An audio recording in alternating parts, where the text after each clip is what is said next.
Hello. There have been some exciting changes to our Patreon campaign in the past. Well, I guess now. This is the first time we're announcing them. Go to patreon.com/Duckfeed.tv to see the new tiers, see what else is available to you, and just check out ways that you can support us. Once again, that is patreon.com/Duckfeed.tv, and thank you so much. Some of our landings were desperate adventures. We are now prepared to meet the inevitable counterattacks with power and with confidence.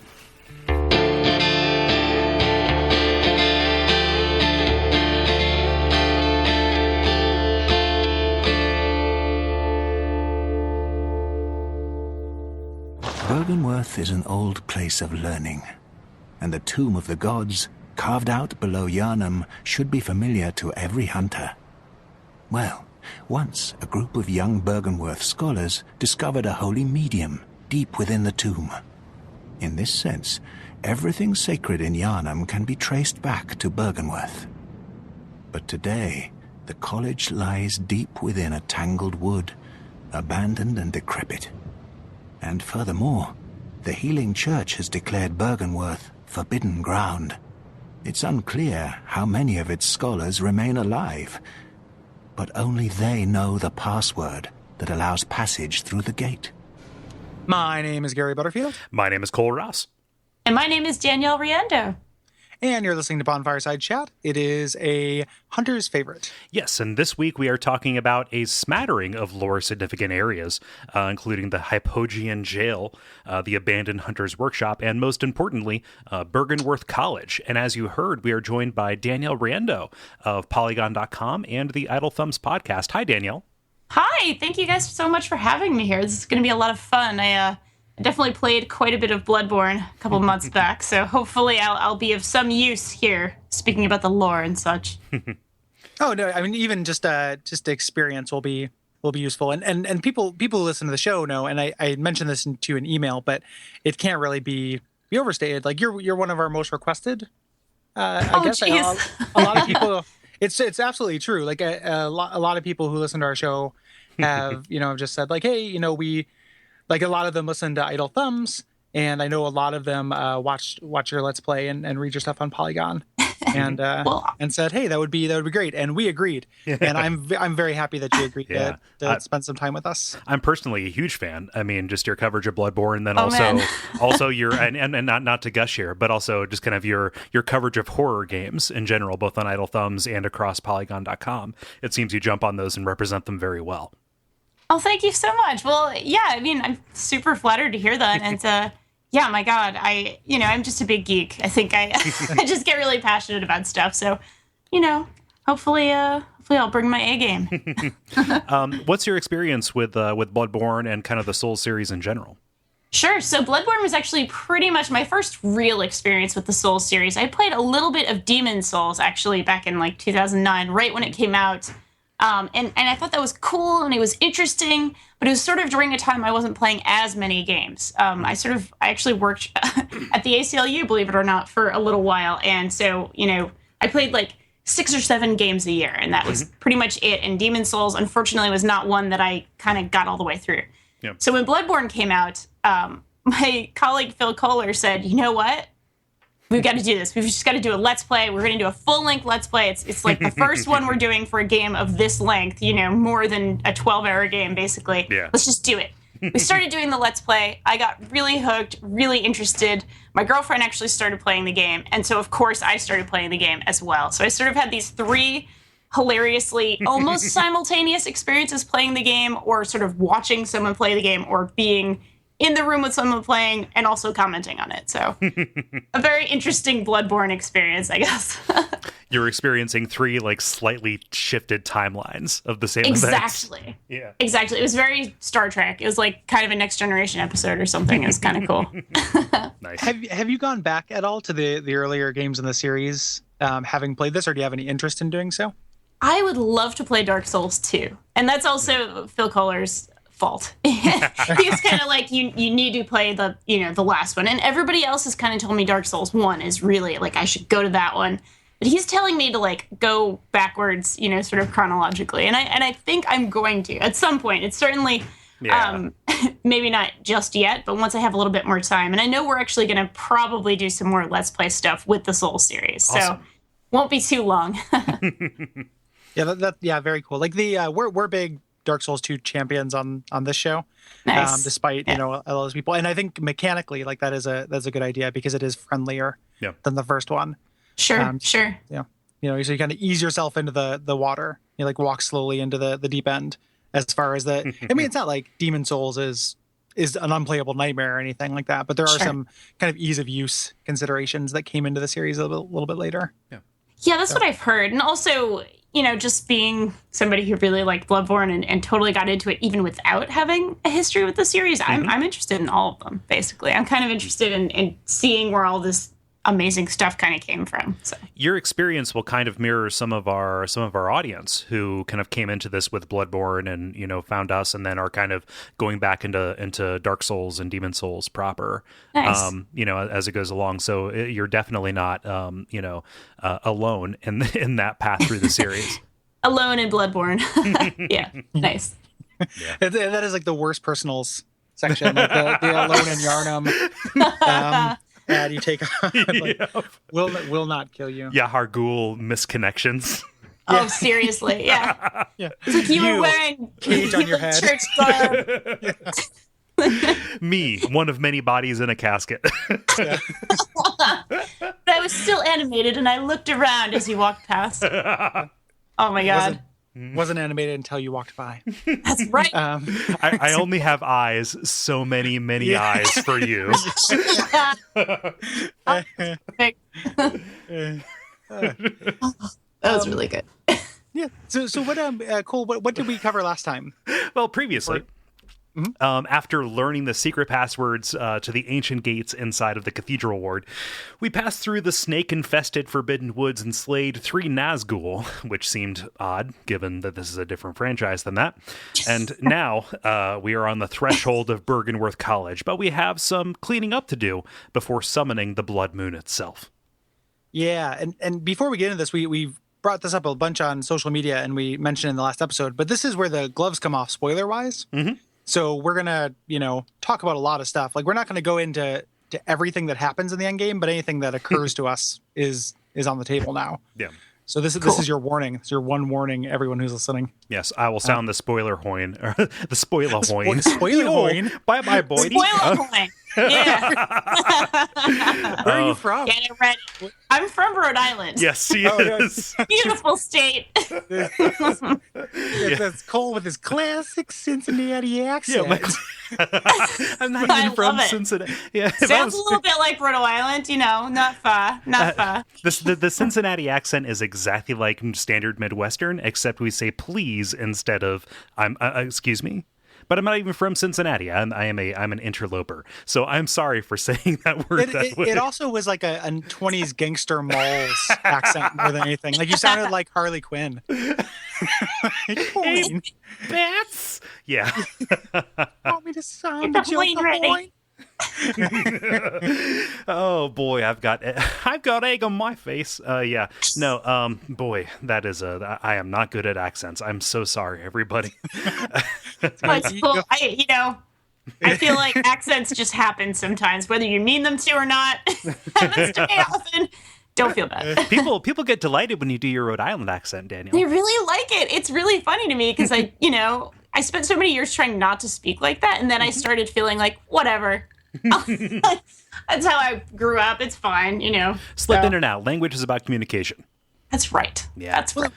There's that point, like when you're getting older, when you stop caring about like things like that. Like I've got a goofy name, and when I was growing up, I used to get teased about it, and I used to be really embarrassed about it. And as a man of carriage, and the fact that I have butter in my last name, like that was the source of many a schoolyard jape. And then at a certain point I got older and I'm like, no, I'm kind of into it. Like I've got this really, really weird name. No, I mean, it's not like weird. It's good. Yeah, it's a good thing. I just think all distinctive things, as long as they're not like, hurting other people, I think kind of all distinctive things are kind of cool. And that's what makes us all unique snowflakes. And it's great. Yeah. Agreed. I forget what I was even saying when I misspoke. So we're going to talk Those are about spoilers. Yeah. yes, spoilers. There we go. So we're going to go talk ahead. about the part where the guy, the tall guy with the bag, kills you and drops you in another part of the game. Yeah, so this could have happened at any time, really, after you go through Old Yarnum and kill the blood-starved beasts. These kind of eldritch-looking tentacle monsters will appear in certain areas, and we've alluded to when they've popped up, but we've kind of avoided talking about the area they take you to, mostly because it's very difficult. Well, the tentacle monsters, they don't take you there unless you have that stone. You need to have the tonsil stone. Oh, yes. But the bagmen will take you to the jail. That's what I mean. They have Yeah. tentacles kind of hanging from their faces, kind of like Cthulhu monsters a little bit. The bagmen Yeah. do? Oh, I read their silhouette differently then, I guess. Yeah, but yeah, we're speaking about the same thing. The Okay. bagmen or the kidnappers or the snatchers. The wikis have yet to be unified on this matter. Dang. Oh, yes. Actually, I should get my whatever 600-page Bloodborne deluxe guide out and pop that one open. I have it open Actually, in front of I me. can actually do that because I have it right here. Go on. I won't stop anything. Yeah, but also just kind of the difficulty of this area, along with kind of some of the lore implications, make it more convenient for us to cover it closer to the spoiler territory than further from it. Right, like there are lots of things that make it not so great to do this right in the cathedral ward. Yeah. Did this happen to you, Danielle? Did you get sacked by one of these guys? I did, although I kind of knew it was coming. So I had a little bit of sort of forewarning because I started my playthrough after I was kind of sort of watching two other people in their playthrough. So I knew to avoid them until I was at least a little bit prepared for this. Mm-hmm. But the very first time I experienced it, and it was Phil playing, we thought we died. We were really freaking out. We were sad. And then we didn't get the, when the game first came out, like 65-second loading screen. So we're like, okay, all right, something else is going on here. Cool. And it was kind of a pleasant surprise that, something else was going on instead of just dying again. Yeah, this is one of a couple of moments that just kind of blew the back of my head off a little bit in terms of like, oh boy, it's that Super Mario Brothers 3 white block mystery of there's more going on here than you think. And when some enemies kill you, they take you to new areas, even if it's only just this one time. It immediately introduces the possibility that it could happen anywhere. Yeah. I'm sorry, go ahead. No, I was just gonna say that I was really surprised by it as well. But the weird thing is that it's precedented. Like something like you getting killed and going to jail. I don't want to spoil too much for Danielle when you eventually play. It happens in an earlier entry in the series. Mm-hmm. It happens in such a different way that I totally wasn't expecting it. So. Yeah, I just thought it was really kind of cool. And also just sort of the way this game sort of uses visual language is fascinating to me. Like the fact that there is a guy with a bag instead of having a weapon. Well, certainly he, kicks you and does other terrible things to you, but just the fact that bag actually means something, and it means something to the lore, and it means something to sort of what's going on here in the broader sense is really kind of cool, and it's something I really connected with sort of later on. It was one of the first indications to me that, something else really is going on here. After, I suppose, the Celestial Emissaries in the Forbidden Forest. Maybe that was the rudest awakening, but this was another sort of really good sign that, there's something up. Yeah. Certainly. Well, I mean, in a game where death is kind of the language of it a little bit, anything that kind of takes it and turns it to this degree is definitely worth noticing. Mm-hmm. Yeah, absolutely. So you wake up in the Hypogean Jail, mm-hmm. and Hypogean means underground. Yes. The underground jail. And so this place, these Snatcher guys are gathering people up from Yarnum and kidnapping them to this jail that is adjacent to this unseen village. We know what this village is and who runs it, but you actually don't even find out when you get to it. Mm-hmm. You don't really find out until a little bit later. So it's probably inappropriate to speak, what specific branch of the movers and shakers of Yarnum run this place. But for now, it is just gobsmacking. Like, it's like, oh, like I just got serious, like Gestapo kind of, vibes to it. Like, oh, geez, like this is a gulag. This is like getting shipped off to Siberia. Yeah. Or something in this game. It's very much, jail-like because it is a jail, but also you kind of see that there are these very successful escape attempts. Like most of the bars have been kind of like pried open as though they were made of rubber or aluminum. Yeah, and it's almost it's almost indicating like you're kind of supposed to get out of here. You're not supposed to go very far, but you're supposed to get out of here. Yeah, or just disrepair, like something that we run into all the time in these games are people going through, like creatures going through the motions, Yes. something that they used to do in life, and them bringing you back to the cell and not really realizing it's unlocked. They just kind of go through these mechanical motions of bringing people back without understanding the context why. Yeah, that's a they're doing really so. cool observation, actually, and makes a lot of sense, again, for what is going on here. So, yeah, perfect. Yeah, but what we know is there is somebody who needs lots and lots of bodies, whether they are in good repair or not, whether or not they are in anguish. Maybe it helps if they are in anguish. And in fact, there's a note outside of your cell that says, "Madmen toil surreptitiously in rituals to beckon the moon, uncover their secrets," as though to kind of like lay out this area's own little thesis, right? Mm-hmm. It's a mystery, at least as of right now when we are encountering this for the first time. Yeah. And as you're walking around this jail, this is legitimately creepy because there's no enemies at first.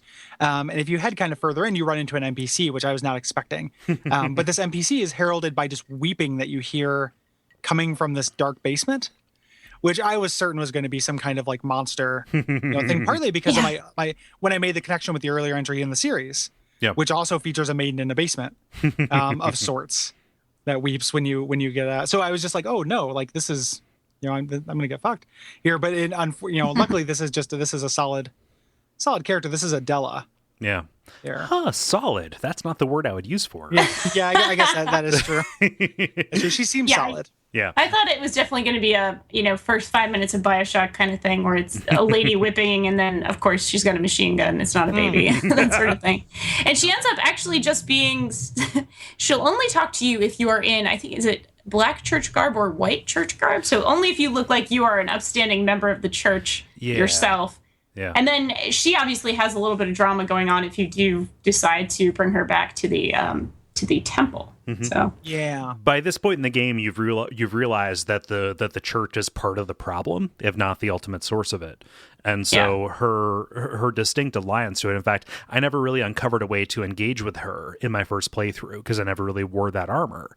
And so the fact that she is, so clearly loyal to this organization, and even once she recognizes you as such, offers you an item that it's the madman's knowledge, which you are finding on all these corpses everywhere, and says, yes, you as a church member will love this. It really means that you are kind of getting in bed with the enemy a little bit, depending on who you perceive the enemy to be.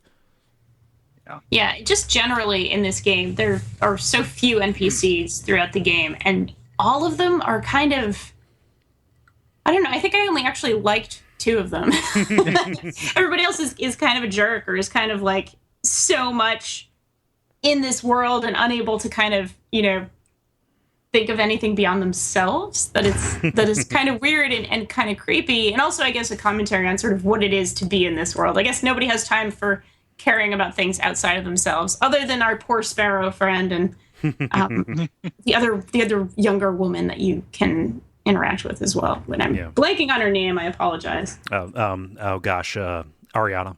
Yes, Ariana. Well, there's so rarely like a point of view character in these games. Like you're never going to run into somebody who's like, this is weird, isn't it? Like what is going on? Like that's never going to happen. Everybody is straight faced. Yeah. Even if they are more likable. So, and it seems like lucidity is just kind of co-concurrent with agenda, because like I would consider Alfred to be a solid bro, but even he has his breaking point. Yeah. Oh yeah. And he's got his allegiances as well. So yeah, absolutely. Yeah. So we kind of continue to explore this place, and we run into some interesting kind of enemies and architecture. Yeah. Here. We're running into more and more of these kind of peanut-headed statues, which somebody pointed out to us on Facebook, that resemble the morel flower mushroom. Yep. Or morel. Oh, yeah, totally. Yeah. I hadn't thought of that, but yeah, that makes sense. Which, again, since it's fungus, I can feel super comfortable being upset by it. Yeah. Like, okay, yeah, like that plays in. This is supposed to feel alien and just completely just non-compatible with my own biology. Yeah. A new kind of corruption. Like the Souls games do great jobs of just really taking the sense of corruption and exploring it from every possible angle. Yeah. Like, and part of it, the fact that these are statues also kind of bespeaks like another kind of corruption, because this is the corruption of, I mean, as an internet atheist, I like to think that this is the kind of corruption that comes from religion. Nice. I just mean that it is like a thought process. You know, these are things being worshipped. It's not just like a disease. Yeah. You know, it's getting people on their side, and that's just going to be a huge thing when we explore the rest of the city as well. That's your goal for you. Yeah, it's things that people sought to make more permanent than themselves. Yeah. Yeah. Yep. And so as they go along, there's a way to kind of go deeper into the prison and get to a boss. I don't want to go there just yet because there is more to this area, and you can get some very good and some kind of revelatory items if you proceed upward instead to this statue of an old one with his peanut/moral head. Peanut Moral is my favorite, like early 1900s like comic strip character. Oh, perfect. Yes. Yeah. He's always getting into scrapes. Yeah. If he's a good Christian, he gets to kick the football. Yep. That's the lesson that you learn from That's what it is. Yeah. The oddly spherical early 19th century football. Yep. But underneath the statue is a lamp, which reveals kind of first, this is your first real foray into the third tombstone in the dream, and also the fact that this is part of the unseen village, right? And something that's important to note about this, like when I was first brought here, I had no idea where this was geographically. I could have been taken across the country at this point. Like this could be straight up like the Painted World, right? Well, and that's really underlying the other way you can kind of get to this area too, which we'll be talking about later in the show when we talk about Byrgenwerth. Because the fact that you literally just teleport to this area, at this point, if you can get here, you're teleporting here. So there's no way to know how it connects to anything. Yeah. Unless you fight your way back, which is that downward path we're not going to talk about just yet. Yep. Yeah.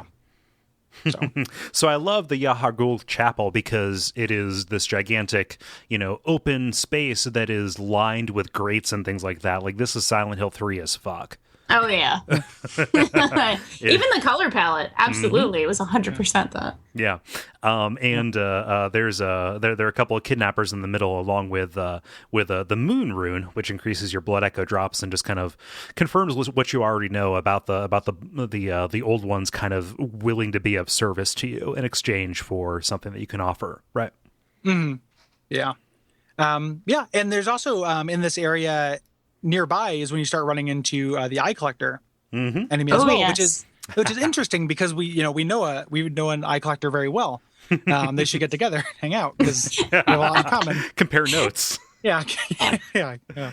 It's just kind of odd that it has more or less the same creature, which I guess like adds a connection. When we were searching for a connection between her and kind of the rest of the game, this would be a path that we didn't really explore. I suppose. So when we talked about Hemwick, we said like, oh, this is this village that's kind of like made up of outcasts trying to cargo cult their way into this many-eyed enlightenment that Byrgenwerth offered, right?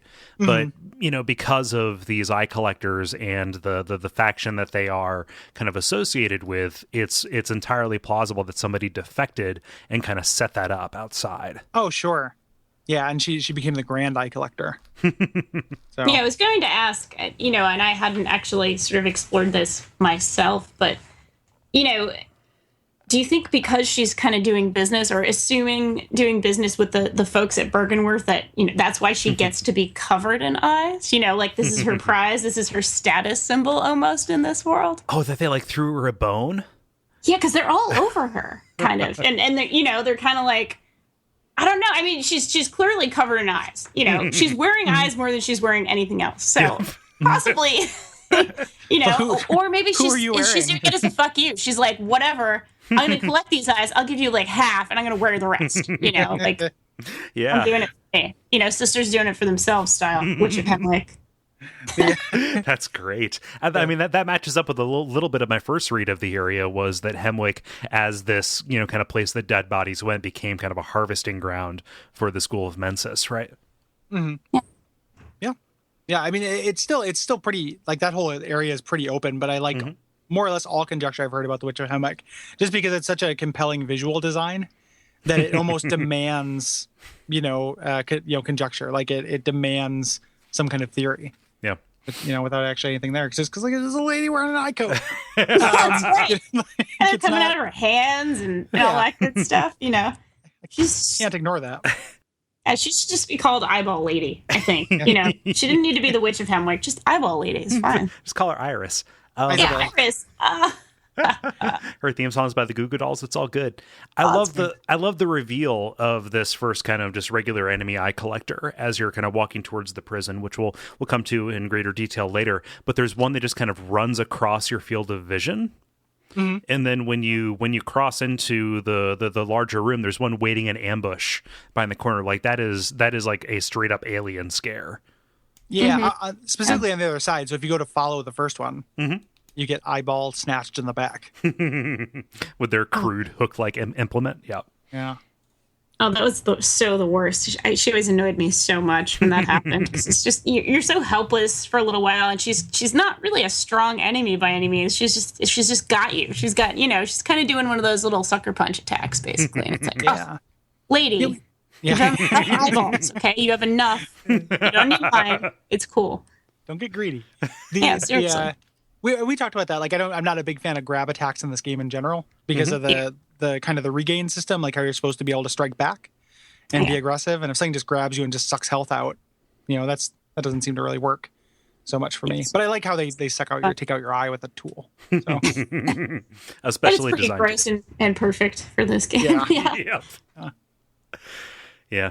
If you proceed out the front door of this chapel, you kind of get to the main street of Yahar'gul, and this, if you have kind of a keen eye, you can see a little bit of some familiar architecture up in the skyline. But there are some alleyways that you can go back to either encounter one of these wandering nightmares or to unlock a shortcut that will be very, very useful later. Mm-hmm. Yeah. Oh, yeah. Because we will be coming back here, and you will be coming back here, which is kind of interesting. Like we're talking about this before it changes, but we've talked about the different time zone changes, and we're coming up on the last one. So, or I guess the last serious one. Yeah. One of the things that you can get when you're out here, and a couple things, it's worth exploring the street and getting here early because one, you get one of the best damage runes in the game. Yep. I think you get it's like the plus, was it 16? Or something like that, like plus 16 or 17% damage. It's pretty good. Or no, I'm not. I'm thinking of something. I'm thinking of else, but it's like 9% or something like that. It's pretty good. It's up against a wall to your left when you leave here. If you go all the way to the end, the other thing you can get is the Tonitrus. Oh yes. Yeah. This is kind of like the Drake sword a little bit. It is not as broken in terms of like, if you learn to rely on this, you will just be, you're doing a disservice to yourself later on. But it definitely is like a weapon that takes you up to this new plateau of being able to do damage to enemies. If you come here later, like when you're required to by the story, this is replaced with a smaller hunter's tool version of the Tonitrus that does just an electricity-based attack. And otherwise you have to defeat a very difficult boss in order to get it. But this thing is just going to make very, very quick work of a bunch of bosses. So it's going to be worthwhile to at least do some suicide runs to get here, to get this. Yeah, absolutely. God, the Tonitrus I used throughout the entire game. I used that in the Saw Spear, I believe. Sort of in my two primary weapons that I kept leveled up all the way throughout the game. And I just loved it. It's an attractive nuisance. Like I'm kind of bummed out by the fact that it does so much damage because I feel terrible doing something that's not optimal. Sure. No, I understand. Yeah. And so every playthrough feels a little bit the same because I ultimately rest on that because I know it's going to give me the most advantage. Yeah. The difference is like other weapons will start showing their strength in moveset, like things like that. Like you have to, depending on how you're playing, like the Tonitrus will definitely take you through playing the game, like no problem. It's just whether you like the move set. Like I end up using the Tonitrus, but I always end up having a longer weapon as well. Sure. Just because the range is not great on it. And it also it really shines if you are like strength arcane. If you start putting points into arcane, it's really good. Even and the tiny Tonitrus, which we talked about, which one, like I love the idea of a spell that's just like the tiny version. Like that's very cute. So great. It's like the airport keychain version of the Tonitrus. Yeah. Like, it's the cutest thing in all of Bloodborne is the tiny Tonitrus, basically. I just did a quick inventory in my head of other things in Bloodborne that could be described as cute, and I think that you're right. So this tiny electro the death messenger mace hats. Come on. Well, the hat parts are cute. Yeah, the hats on some of those. It's cute insofar as wearing a hat is cute. But if you put Gary, a tiny hat? Come on. You put a tiny hat on one of these, these little like this homunculi fetus monsters. Yeah. Like there you go. It's less cute. But man, if you put one of those tiny hats on the tiny Tonitrus. Oh my gosh! Somebody make a meme of that, please. Man, that would be. I want a mod for that. Oh yeah. Weapon dress up. What I was going to say is the Tiny Tonitrus is a really badass spell too. If you if you're going for an arcane build, it's really good. Mm-hmm. So. Yeah. But this item and anything associated with kind of bolt damage is related to Archibald, who I believe was kind of associated with the early hunters of the church and just kind of the surge of invention that happens along with it. And he's kind of alluded to be kind of a Tesla figure within the history here in his fascination with these dark beasts from Loran and the sparks that they could produce if they were allowed to mutate far enough. Yeah, I always thought of his method as kind of the flip side to the powder keg. Mm-hmm. Guys, like he was using kind of magic, and they were using these mechanical kind of means, gunpowder and the like, to do great destruction. Down to the other side, so the Tonitrus is up a big long alley to a locked gate that we'll go through later. And down this other way is a kind of another gate that has all of these corpses that carry Madman's knowledge, kind of like clumped against it as though they were trying to escape and died in vain against it. Yeah, that's where you get that really good rune I was mentioning. Yeah. So there it is, yeah. But we're not going to, go. We can't really explore very much more of Yargwal. No, Yargwal at this point. So we're going to head back down to the prison. Mm-hmm. We already spoke a little bit about the Eye Collector, and so beyond them is this big kind of cell area that is filled with dining equipment. Really? Yeah. It's one of the most mysterious kind of little areas at first, at least when you're first going there. And it always begs the question, so what happened here? What was going on? Was somebody trying to just enjoy some nice dinner? Well, they went to dinner jail. If you don't finish your dinner, you don't get to escape the eyeball collector. It is. Hey, and then maybe that's what it was. They told the children about it. It was real. Yeah. It's where they took all of the prisoners after Stockholm syndrome set in. Oh, yeah. Seriously. Yeah. Right in there. It's whatever you want. Come on. And there are kind of huntsmen of varying states of beastliness and transformation down here as you're going through, along with some kidnappers who are going to kind of make this section of tight quarters a little bit difficult to go through. Yeah. Eventually you make your way past them either by running or by confronting them, because if you go here as soon as you can, these are all very difficult enemies. Yeah. But you can fight a boss as you further go on. You kind of go past through this little outdoor area into this big courtyard that looks very much like a boss arena, and out comes Dark Beast Parl.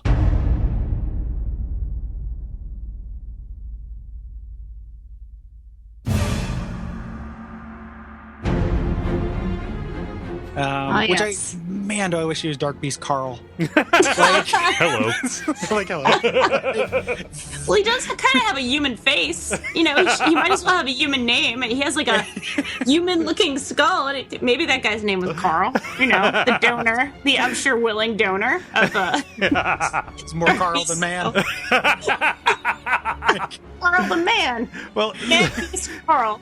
So if you take the waveform of his roar and reverse it, it reveals that he's saying, "Oh man, I got to go pick up my kids." That's what he is. He's like, "I'm Carl. I got to pick up the kids." So misunderstood. This poor guy. Seriously. He's just trying to protect his yard. It's like Gran Torino. Yeah. Yeah, he's gonna go play a racist song on an electric piano instead of a regular piano.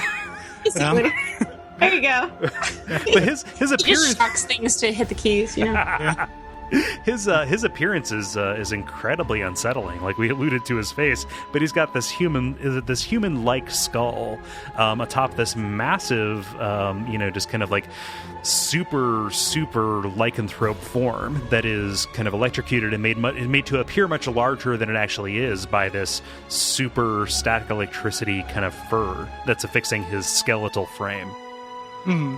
And he was I think in the lore, and I could be wrong, but as I understood it, he was an Archibald creation. Yes. Basically. He was experimenting with these things, and he wanted it to be like one of the beasts of Loran, but with electricity. Mm-hmm. So it's almost, I don't know, I kind of took that as almost the game designers almost not poking fun, but kind of making commentary about making creatures. Mm-hmm. Like, wouldn't it be cool if it was like this, but with electricity? It was one of those kind of entirely my own read and possibly completely just me being a goof, but I kind of always liked that explanation a little bit.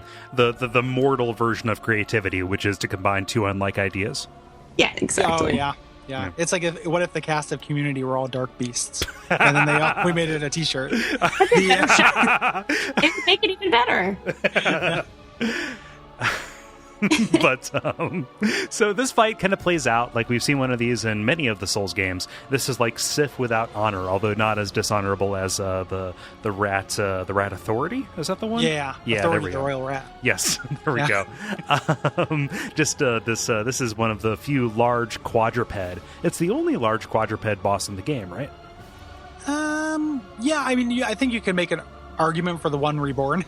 Like he might be like a sextoped. Yeah, centipede. Yeah, centipede. But it's kind of similar to this. Is the Starved Beast also kind of... Well, I guess he's not really... He's much more on the hind legs there. He spends most of his time reared back. Yeah, that's certainly true. He's a tiny boy. Yeah, he really is. He's a real cutie. He's the new cutie. With this tiny donatrix. Oh. Yeah. Yeah, he's got one with a little hat on. That's great. It's so disarming, by which I mean it makes you drop your weapon. Yeah. So this guy is weirdly like a real kind of standard Souls fight kind of thing. Like there's not too much trick to it. Like he recharges himself with electricity from time to time. Yep. And will shoot out electricity. But it's just like a beast fight in this game. Like you damage his legs and it will stun him, and you can get in visceral attacks and the like. The hardest problem I had with this guy was with the camera. Yep. Like I had a very hard time, fighting this guy locked on, and eventually figured out like, you need to not lock onto him, and that's how you can do it. Mm-hmm. Yeah, so. I had a bit of an issue with him as well. I know his weakness is actually serration, and I sort of figured that out after dying a couple of times. The camera would do its own thing and have a mind of its own and freak out and that sort of thing, just like you, obviously. Mm-hmm. And then, later on I was like, man, I'm just going to kill it with fire, and just kind of got my fire paper on, got a lot of Molotovs, cut him up a lot. But I kind of like this boss. It ended up being one of my favorite fights in the game, sort of as I look back on it. Partially because the arena is, it kind of invites you in. It's kind of like, this is a boss. It's a boss. Come on in. It looks so cool. Like, this is, I think, one of the coolest looking enemies. Maybe it's because I subscribe to that school of design where, like, it looks like this, but it's even cooler. And ended up being kind of fun to fight, personally, for me. But, yeah. He, when you talk about the design like the this but cooler, an interesting piece of trivia about this guy is that the visual design was done by Miyazaki, nice. And he insisted that he remain in the game, which is part of the reason why he's optional, and sure. Or at least I think, and he's guarding, just like you don't really need to fight this guy, sure. So he does feel, even for all his qualities, he does feel like kind of a side story, and it was because he's there by directorial mandate. Yeah. Even just the idea that he is undead, when the concept of the undead is really not brought in many places elsewhere in the game. Yeah. Yeah. That's why I thought he was so much fun. He's a little out of place. Yeah. Something else is kind of cool. Like most of the other bosses, as you do more damage to them, they kind of pick up more steam as they go along. They either get more aggressive or unlock different kind of movesets. Whereas with this guy, if you can, keep the tide going in your direction, you kind of can keep him disabled throughout the entire match. Like you keep him from recharging himself, or you keep him kind of staggered in order to open up visceral attacks. Like if you are super aggressive early on, just like you super aggressive, you can actually end this in very short order, just by not giving him a chance to recover. Yeah, and the reason why is that all of his individual parts also kind of have meters. So that's true of a lot of bosses in this game, where if you attack one of their legs or arms, it can break eventually. But all of his legs will do that, and his head will do that. So if you can just keep doing damage to one part, you're likely to stagger him at some point, and you can kind of stack that.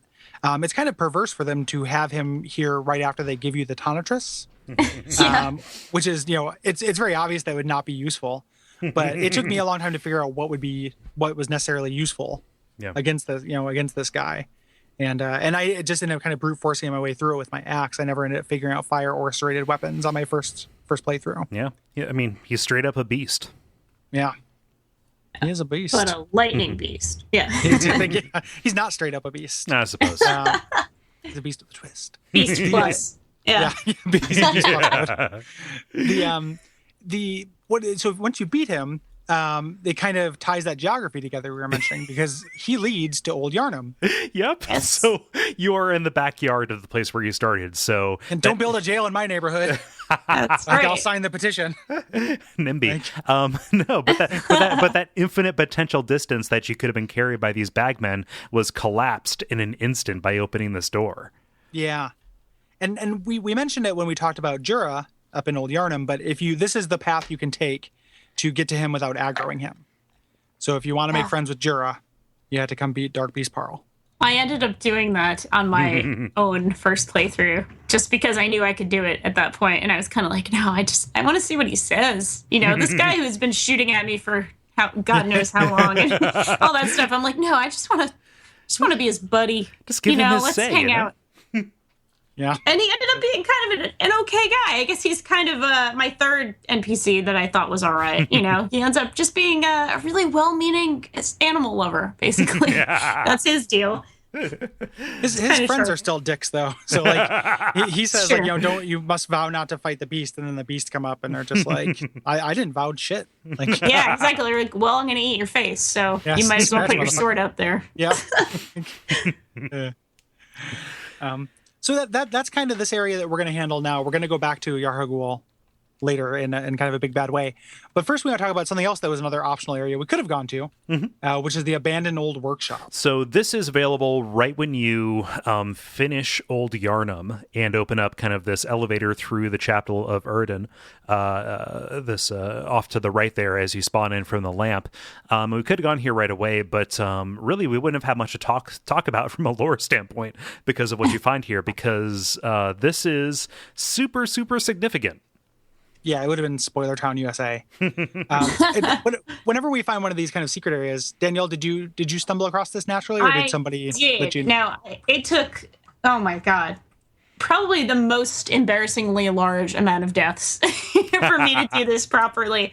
And I even had like a YouTube going, to try to kind of get the right, because to find this, you have to fall in a very specific way, in just sort of in a very specific path, and I just was not getting it for a long time. But eventually, I did, and my mind was a little bit blown. And of course, I saw it as well on the Let's Play, and I was just like, oh my God, what does this mean? And then sort of thought more on it and appreciated the game even more for kind of having this here in the physical world as well as in the dream. Well, I guess the dream and the physical world are not as separated as we think they are, but yeah. There's a little bit of Inception going on. Yeah. I did not find. Somebody told me about this when I ended up asking our friend Allison Baker as I was preparing to beat the game, and I knew I would play through it again, so I was just kind of like, I just kind of would be done with it. Is there anything I really need to do? And she just asked if I had gone here, and I saw the door but couldn't get to it and forgot about it. Yeah. Which happens to me from time to time, and ended up having to come back here. And it is a real one. And I also had the ridiculous number of embarrassing deaths, and this was back in the 60-second load times. Yeah. I thought I was going to hate this area with a passion, but I ended up really liking it because this was when I was putting together kind of my thoughts on the lore and what I think was happening. And this filled in a lot of blanks. Like, because I came to it near the end of the game, I had a lot of missing puzzle pieces. Sure. And it was interesting to get them out of sequence. Yeah. And just kind of get the middle of the song, after when it was almost over. Yeah. So what makes this worth dying for multiple times, and this is a pro tip for anybody, if you are having trouble getting to this, that's actually easier to get to when the blood moon is out, because the tower that you have to fall down after you go up through that elevator is a little bit better lit under that phase. But you walk out and you see a very familiar sight, because this is actually the physical place that served as the basis for the hunter's dream. Yeah.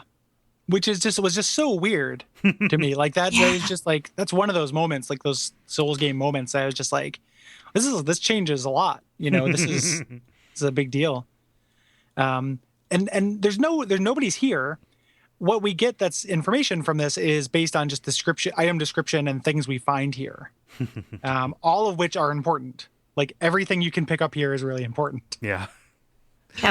When I first sort of stumbled onto this, I just had this weird, uncanny feeling of, I don't know, it's like I'm not supposed to be here or something. Not that you don't feel that way otherwise in Bloodborne, certainly, but because there's no enemies, perhaps. It's this weird, quiet, kind of eerie stillness where it's like, I really shouldn't be here. I almost felt like I was looking through something private in some way, and maybe that's because it had all the dolls' things in it, and all these sort of clues about her, and sort of that whole aspect of it. But it was maybe one of the more unsettling feelings for me in this entire game, and I thought that was really cool. It's existentially forbidding instead of being like physically or violently forbidding, right? Like, like what if you just kind of like you were going over to some place and you walked in and you realized it was a replica of your home? You would feel both this kind of simultaneous sense of recognition and also just like, oh, I don't belong here. This isn't mine, but it's way too close for comfort. I think the closest point of reference would be when Wayne and Garth walked into Rob Lowe's studio. that was a copy of his basement. The feeling you're talking about, the time that happens all the time is in dreams. Mm-hmm. Like the time that constantly happens when you're like, I was in my house, but it wasn't my house. Mm-hmm. And there was a door that opened up to this big wide wing of my apartment that I never saw before. Yeah, that's every single dream story starts like that. Like you were you, but you weren't you. It was this place, but it wasn't this place. Mm-hmm. And this part of the game is trafficking in that. Totally. I think really intentionally. It's also the other kind of side to it, the mindfuckery of it, is that this is, it hasn't been since Demon Souls that these games have done something to really fuck with your home base and subvert this feeling of safety, because these games always have like a relaxing music zone where you're safe. And not since the first one in the series have they done anything with that. Like you never go back to Majula to find it, having been taken over.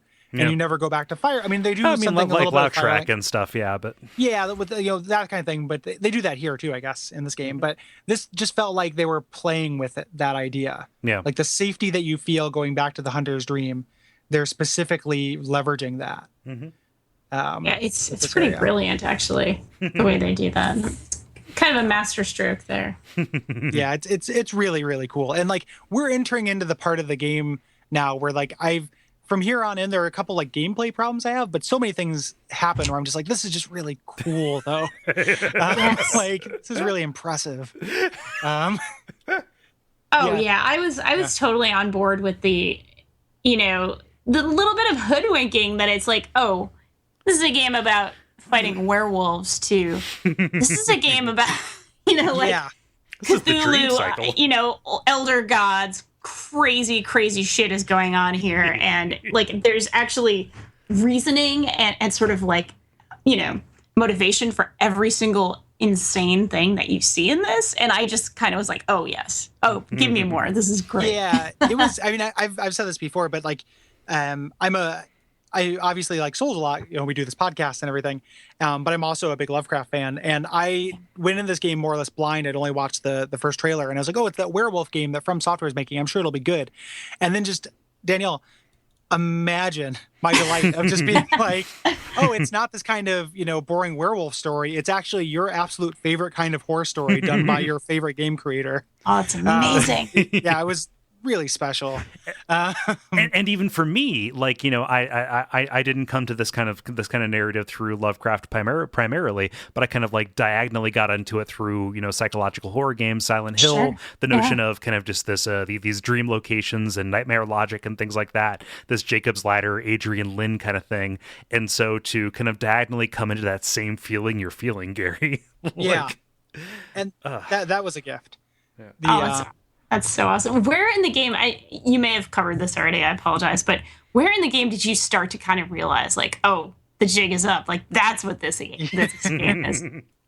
I got the very first inklings were when I got grabbed by the invisible amygdalas, which we'll talk about at the end of the episode. So it is kind of a spoiler, but we're going to talk about it in 25 minutes. But I got grabbed by those things. And I actually, before I went to the... with the tonsil stone and got grabbed by the amygdala that you can survive and get teleported to a dream realm. Nice. Relatively early on. I didn't spend very much time there, but it's like, oh, I'm in a nightmare. And I was like, okay, I know dreams have to do with this.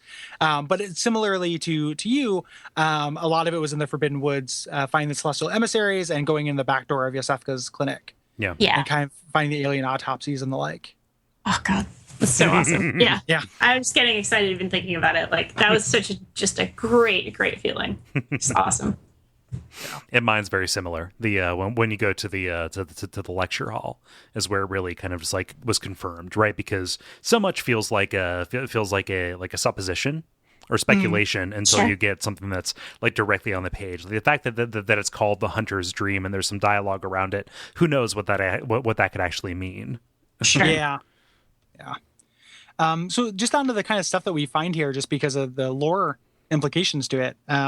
So, you find the doll's clothing, which this person who's been leveling you up in the dream, and is sort of this kind of companion.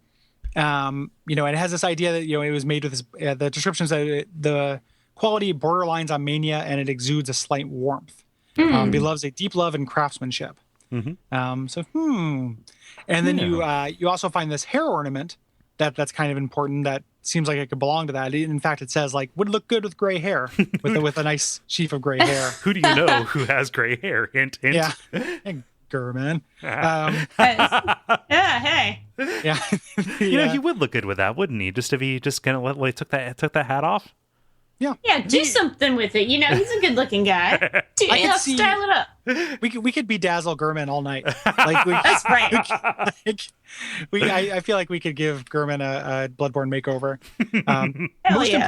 The most importantly, the thing you find here, this is the first time you're going to find a 1/3 umbilical cord. Yeah. So these items are hugely important. Mm-hmm. Yes. So Cole, do you want to read this description? Yes, I will.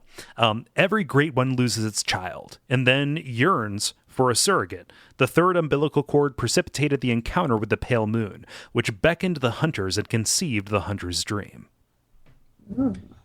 Mm-hmm. So that is a huge piece of the puzzle. Right there. Like when you start getting this whole idea of these great ones who are yearning for an infant surrogate is going to be what this game is about. Yes. We started out thinking werewolves and curse. In the whole middle section, you're like, okay, it's about this schism with the church and the college. That's still, those are still primary players. But the bigger, more cosmic forces is this idea of the great ones having a baby through a mortal, like through a surrogate. Yeah. And that's what's going to lead us to the end game and what we're going to be playing with in the end of the game. Yeah, it is this contact, so far it's been communion, us taking something from them, and then it becomes kind of them taking something from us and something that they desire and need, and just kind of the fact that this loss kind of goes both ways. Yes. And as soon as you find this umbilical cord, you should eat it. just mow down. Yeah. Delicious. As if you hadn't already done that just out of instinct, finding a stray umbilical cord. But it is a good move to eat these bad boys when you run into them. They just snack it up. You get 3 insight for doing it, because one of the later ones we were on to, because there's multiple ones of these, and they all have different descriptions as well. Yeah, even though they kind of try to troll you because the beginning of each description is the same. So if you're just kind of glancing through, but it says, or it might be on each of them at the end, it says something about growing eyes for eating them. And it says like whatever that means. Yeah. And it turns out it's going to be important. Yeah. So you want eyes. Yep. So yeah, you're going to be on the lookout for these. You want 3 of them, as the item name explains, and we'll cover where you can find all of them. But this is a good candidate for being the first one you'll come across naturally. Yeah. And the game gives you a little bit of leeway. There are 4 of them total in the game. Mm-hmm. So if you screw yourself out of 1, you're not dead. But if you screw yourself, not dead, but if you screw yourself out of 2, then you've locked yourself out of some content. Yeah. Yes. The other item you can find here, as we alluded to, was the small hair ornament, and this kind of initiates a new interaction with the doll, who we haven't really talked about in a while. There's some minor new dialogue you can get with her, kind of talking about, just kind of the nature of what does it mean to be made by something or in the image of something, and what purpose are you made for, right? Like, I love you, but that is the reason that I was made. What about you? Or something like that. Yeah. Which is very... I mean, that kind of taps directly into the whole religious aspect of this game, or questioning religions, that kind of thing. The sort of, I kind of saw this as almost like, a few years ago, they found the God gene. In real life, they found a gene that correlates with, belief in God. And that's just kind of a human trait, so on and so forth throughout the years. And that almost said to me kind of like, wow, Are you trying to say something about religion here, Bloodborne? Is that where we're going? Making things in our image, huh? Maybe? Is it a game about elder gods? Yeah. Well, and humans trying to make themselves in God's images. Mm-hmm. Yes, which we're going to deal with here in just a moment. Or just 20 minutes or so. But like that is definitely theming that is going on. It is one of the, when I first had this dialogue from her, I didn't really see how it fit in with that, because I hadn't put together some of this later stuff. Yeah. Sure. So this is one of those, her character and her role in all of this didn't really even become like a theory until I saw the ending that I saw. Yeah. And kind of her parts in the different endings. Mm-hmm. So which we'll talk about in like January, like probably. Nice. But so it's going to be a little while before we get there, but like I didn't really put her dialogue here together with the grand theme, but it definitely fits. It just took a while to find it. Even on its own, the idea of this kind of construct, this automaton who has what appears to be, just conscience, right? And kind of questioning and just like that. Like, this seems almost, like it's a little bit of a smokescreen. Like, it feels like tropish. Right? Mm-hmm. Yeah. Like, why was I made? What am I? Like, I look at my hands and they're monstrous and mechanical. Like, what purpose do I serve, et cetera, et cetera. But it actually goes much deeper than just kind of that paperback reading, right? Yeah, absolutely. Data does it constantly. He sure does. It's the data plot. Yeah. So, like, if you like data.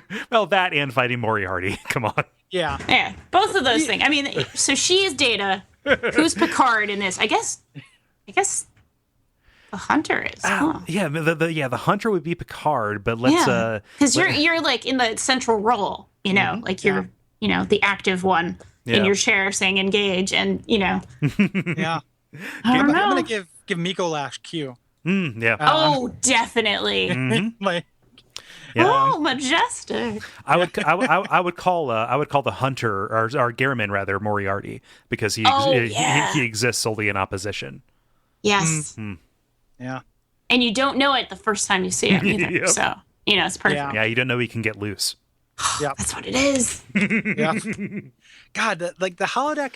Do you think that it provided more terror or more joy over the course of like people who live on the Enterprise? Because it happened at once a year, the holodeck would become sentient and start trying to kill everyone on the Enterprise. Like, it was a really, really steady threat, and all they used it for was pleasure.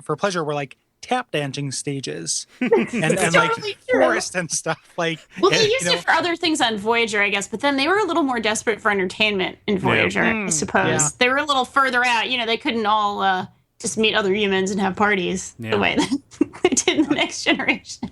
Yeah, all the time they spent 10 forward. It is I talked about it, but I did a Star Trek Next Generation murder mystery game for my game retreat this year, and it is real goofy. All of the 10 forward dinner parties and stuff that they're having, like there's a lot of dialogue, and it's where like you get a little cue or a little clue packet, and it's like, as Guinan, you know that William Riker wasn't at Worf's poker game and dinner party the other night.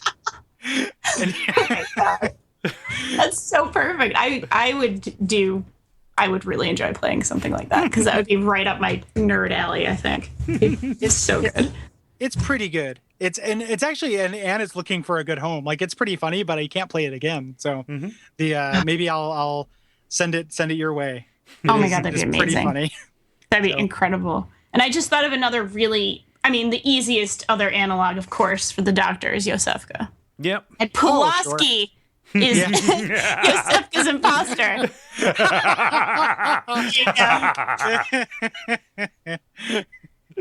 And that little celestial emissary is Will. Yep. Who's just wobbling around the It's base. perfect. And Team Prussia. If you don't kill me, sorry. No, it's probably derailed this too much. We made a moderately sized group of people very happy with that. I hope so. And hopefully a moderately sized group of people not that furious. I don't think anyone will be furious. I'm just no one will be mad. Yeah. So let's suck down a Byrgenwerth's original here. Yeah. There is a grandpa involved. Yeah. So Byrgenwerth, this is where you'd actually go after you defeat the Shadows of Yharnam if you didn't do those little side paths we talked about. Yep, it extends beyond the Forbidden Grave where you fought the Shadows of Yharnam through this awesome little alley, this tightly arranged copse of trees, which if you're not paying attention, if you're walking down it very quickly, then they will just munch on your brains or give you frenzy. Yes, the Garden of Eyes. Yep. Which that's an evocative name. The wiki calls these Migo, which is a Lovecraft monster that they very much recall. Like these things are Migo. That's what Migo look like. Yep. Sure. They have 27 eyes. It's worth it to let yourself die to one so it can claim your blood echoes, so you can see it glow. Oh yeah. That it looks so cool when that happens. And I didn't notice it the first couple of times either. And then I was like, well, that looks different. A little purplish glow, kind of. Yeah. These things are pretty great. They're really quick and aggressive. Like, they just try to jump on you and hit you. Like, they're not actually that tough. They're just aggressive. Yeah. They're like dragoons from Final Fantasy. Yeah. They will jump up, and you have to be very shrewd with your roll timing, or else they're going to hop on you and give you frenzy. This is the second time in the game we've encountered frenzy beyond the crucifix wielding church servants, as they were. This is where I first kind of noticed the high pitched hum that is invoked when you get frenzy, which is the sound of your blood moving faster through your ears. Oh yeah. Yeah. Do you have any? We've talked about frenzy a lot on the show. Do you have any strong feelings one way or another about frenzy, Danielle? Well, I certainly didn't understand it the first way through the game. I kind of just knew that, hey, it supposedly makes some things more difficult, and it certainly makes eyeballs visible in a lot more places. And I started noticing that sort of stuff. I think my only really strong feelings about frenzy were frustration in later areas of the game, sort of right before Murgo's wet nurse. When there are what are they called? They're not gardens, but they're flowers of night flowers or something like that. Dream flowers. The enemies that kind of just look like walking bushes. Yeah, it's like winter. Yeah, like winter's something. That's what Lantern. it is. Yeah, winter lantern. Winter lanterns. I don't know why I thought it was what I just said, but yeah. It's similar. That's similar to another name of an enemy we're going to see her very soon. Sure. Yeah, exactly. I got frustrated a few times at those because I felt like I couldn't really heal quickly enough to not die from the frenzy kind of overload. And then I sort of figured things out, how to take your sedatives and so on and so forth. I think it's a cool system that I certainly want to know more about, and more about how it's actually implemented, because I don't think I quite ever fully grasped how it worked when I was playing the game. Yeah, the insight, their relationship is interesting, because insight, which is kind of the one part of it, I think is really cool, where you start seeing the eyes everywhere and everything, but it makes you more susceptible to the status effect that just feels really, really brutal to me. Yeah, it just kind of kills you. Yeah. Ugh. Yeah. And you're going to run into a bunch of these guys here. So these guys are kind of milling about the college grounds here. There's one of those brain sucker monsters as well. I used to call them Hanging out realm over here. Cthulhuman, I think, was my official name that I made up for it when I had no idea what the actual names for things were. Yeah. But yeah. That was a long stretch of time when we didn't know what anything was called. Yeah. Oh, yeah. And I kind of dug making up my own really ridiculous names for everything. It's hard to give them up. I still call the brutes brick trolls. Yeah, from, like, the early nice. material. Oh, that's good. I call them brick Yeah. brutes. Yeah. Yeah, brick brutes. Yeah. So you, I just call them so you got brickmen. foot in each pond, do you? Yep. Brick brutes. Well, they're called minions in canon, which just seems it does. I mean, like minions, I associate with racist aunts, but Yeah. but Nice. yeah, but brickreed, it feels more appropriate. Yeah. Yeah. He's got a brick. Like it's, Yeah. you know. Come on, So you kind of make your way through here. There's not too much to this outdoor area no, here. You get a lake rune, another one. And again, we talked about these lake runes that talk about how huge bodies of water act as shields to those who sleep, Yeah. which again that's the Call of Cthulhu. And you can kind of continue on. You get down to this waterfront here on this beautiful college campus. yeah, And you run into an enemy that's very, very striking if we hadn't already seen him in Chalice Dungeons. Let's pretend this is the first time we've seen one of these, actually, because I want to talk about them anew. Because I know that there are people who, just like they ignore the Chalice Dungeons, probably ignored that episode. Mm-hmm. Yeah. These are these gigantic, glowing, beautiful centipede things. Yeah, Yeah. yep. Fluorescent flower. And they've got this gigantic glowing blue flower lure at the top of them, and this kind of like running seam of teeth down the front of them. Mm-hmm. And when we say massive, they're like massive, like they are a story tall. Yeah, it's taller than the building, I think. It's kind of leaning on a little bit. And that was the first time I saw it, was in this area of the game. And this area of the game, we went to, Phil and I, in our playthrough, right after defeating the shadows. Yeah. So we were still totally steeped in, okay, nightmare creatures. There were definitely the dudes with exploding snakes. So things were starting to sort of, come around to, this is not a game about werewolves. But we were really kind of spellbound, I think, when we started seeing the creatures in this area and sort of this set piece in general, just with the moon kind of over the lake and this sort of beautiful haunted looking old building and this sort of like Harry Potter looking ancient campus, that sort of vibe was going on. It was really, really striking when we first came to this area, I think. Yeah. Correct me if I'm wrong, but this is the only time that you encounter the fluorescent flower in the main game, right? Yeah, This is one of a kind. Yeah. Yeah. Yeah. And he does not drop arcane haze like all of them do in Chalice Dungeons. So that's a set drop in the Chalice Dungeon, but this one does not. Yeah. So like it kind of begs the question, like what this guy's doing here. We know what the Gardens of Eyes are. Yeah. And we know who the boss of this area is. This thing, I mean, if it's just here because of the relationship, just the college investigating the chalices. Yeah. And has brought this as kind of a school mascot. The fighting flowers. Yeah. Fighting flowers. The Byrgenwerth fighting flowers. There you go. The Byrgenwerth begonias. There's sort of other than the Cthulhu, the bloodsucker. Go ahead. Away from it. I love my name. Aside from that creature, pretty much everything you fight in the outdoors, at least, including Rom, are insects. Or okay, it's an arachnid, I know, but they're insect-like creatures. Yeah. The Garden of Eyes looks like a giant fly, a brundlefly or something, basically. And then there's, sort of this giant other insect, and then there's Rom, who's a giant arachnid with other giant arachnids. So it seems like there's something going on with insect-like enemies in this area, and I can't think of any other area in the game that only kind of has one general type of enemy, at least in this particular section. I know once you go inside, there's a hunter to fight. But. Yeah. I mean, like, if you're thinking about how much they value eyes, like insects and arachnids rather are a good place to go for more eyes. Like this is still like for the fact that it's a college and for how arcane everything is, it's still roughly animistic, right? Yeah, absolutely. Yeah. That makes a lot of sense. I like. Yeah. After you eventually surpass this guy, this area also, like, we keep talking about unnecessary shortcuts in Bloodborne. This has 2 shortcuts, neither of which do you really need. Oh my god! But you can you open the shortcut and you actually go into the college, and the college is really empty. Yeah. The actual indoor. This is one of my favorite locations in the game. Mm-hmm. The inside of this, and this feels so different from Souls games, like and again, just explicitly Lovecraftian in that you're in a place of learning. Like you talked about the lecture hall earlier, like the idea of horror mixed with education or with high culture, is really appealing to me.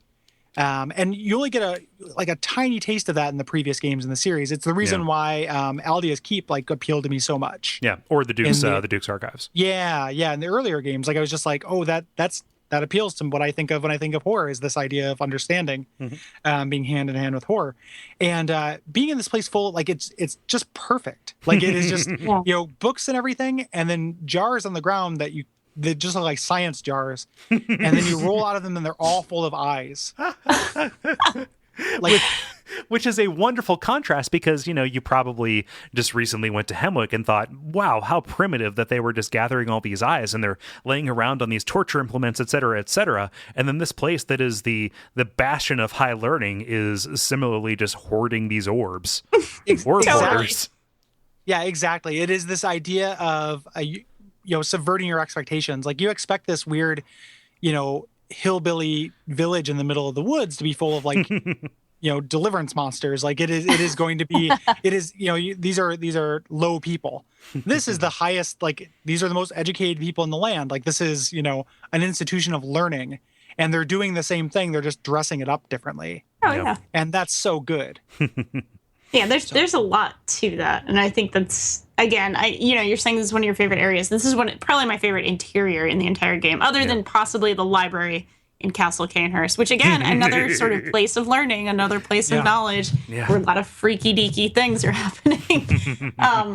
Canehurst ain't nothing to fuck with in general. No. Oh yeah, Canehurst is pretty rad all over. It's probably my favorite single part of the world is Canehurst. If I had a gun to my head, or if I had a serrated implement to my head, I would probably say that for sure. But Byrgenwerth is just oozing with detail. Yeah. And maybe that's part of what I like so much about it. There's all these details that you can never quite look at. There's all these books, but you can't, they're not individually modeled. You can't actually just look at them, but you want to. It's the sense of I want to know all of these things. And that's exactly the instinct, wanting to know all the things that drove these people completely mad and unleashed all this horror into the world.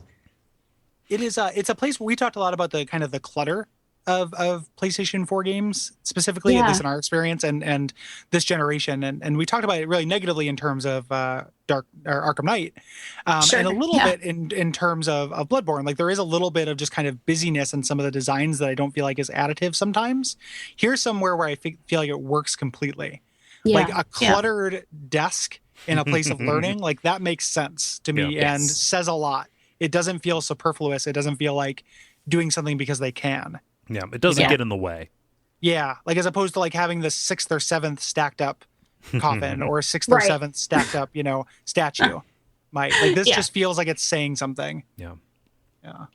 Absolutely. I mean, it's probably worth saying too that you're not really finding anybody who is associated with the College of Byrgenwerth here.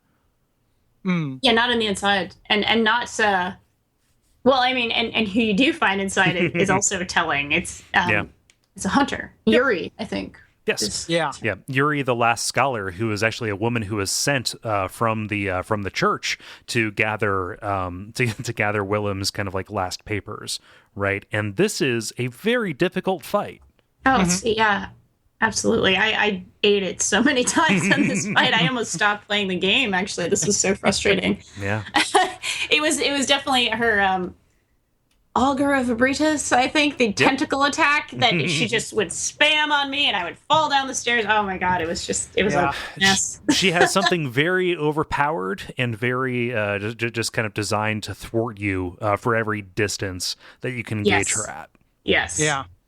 And the fact that she's using these spells is noteworthy because this is when you're first running into these spells. Mm-hmm. Like, these are the aggressive spells in the game that all have this touch of cosmic horror to them. Like, this is the, that augur, and then also this call from beyond, which is the most powerful spell in the game that takes like 65 arcane to cast. Like, it's unreasonable to be fighting somebody with this spell at this point. Yeah.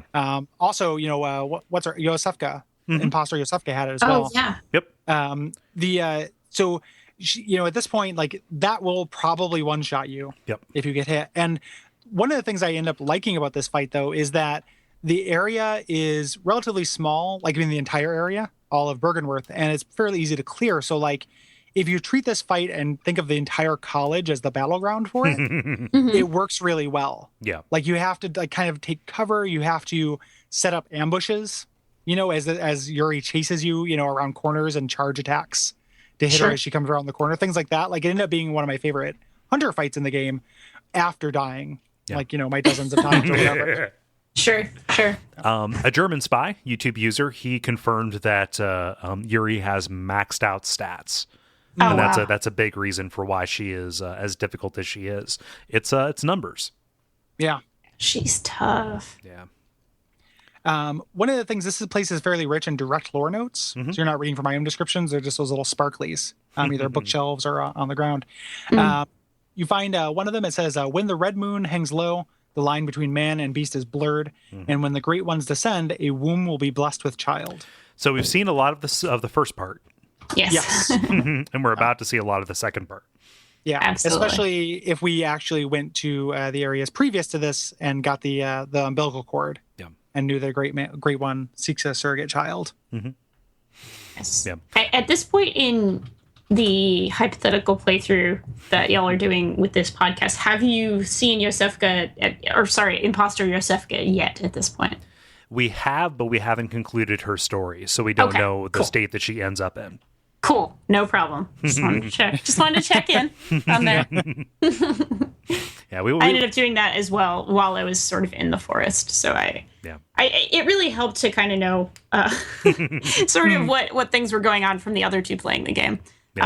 For me in my own playthrough. I just want to make one quick note on the fight here as well. Okay. I came through this really funky and weird realization as I was playing this game. I got better at this game.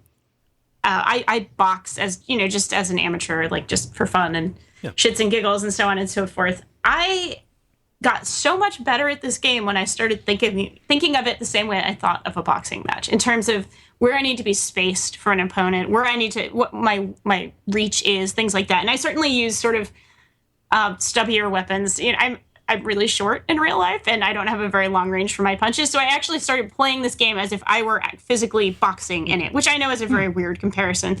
But this fight, I think, got me so hard because it's not a level playing field. You're literally, like, there is that sort of, staircase kind of separating the two planes and everything. And I think that really messed me up because I was like, there's none of that in a boxing ring. Certainly there's no monsters with tentacles trying to kill me in a boxing ring either. So perhaps not the greatest one-to-one, but I noticed kind of when there were fights that were kind of on more than one plane, that messed me up. And the Father Gascoigne fight was the same story.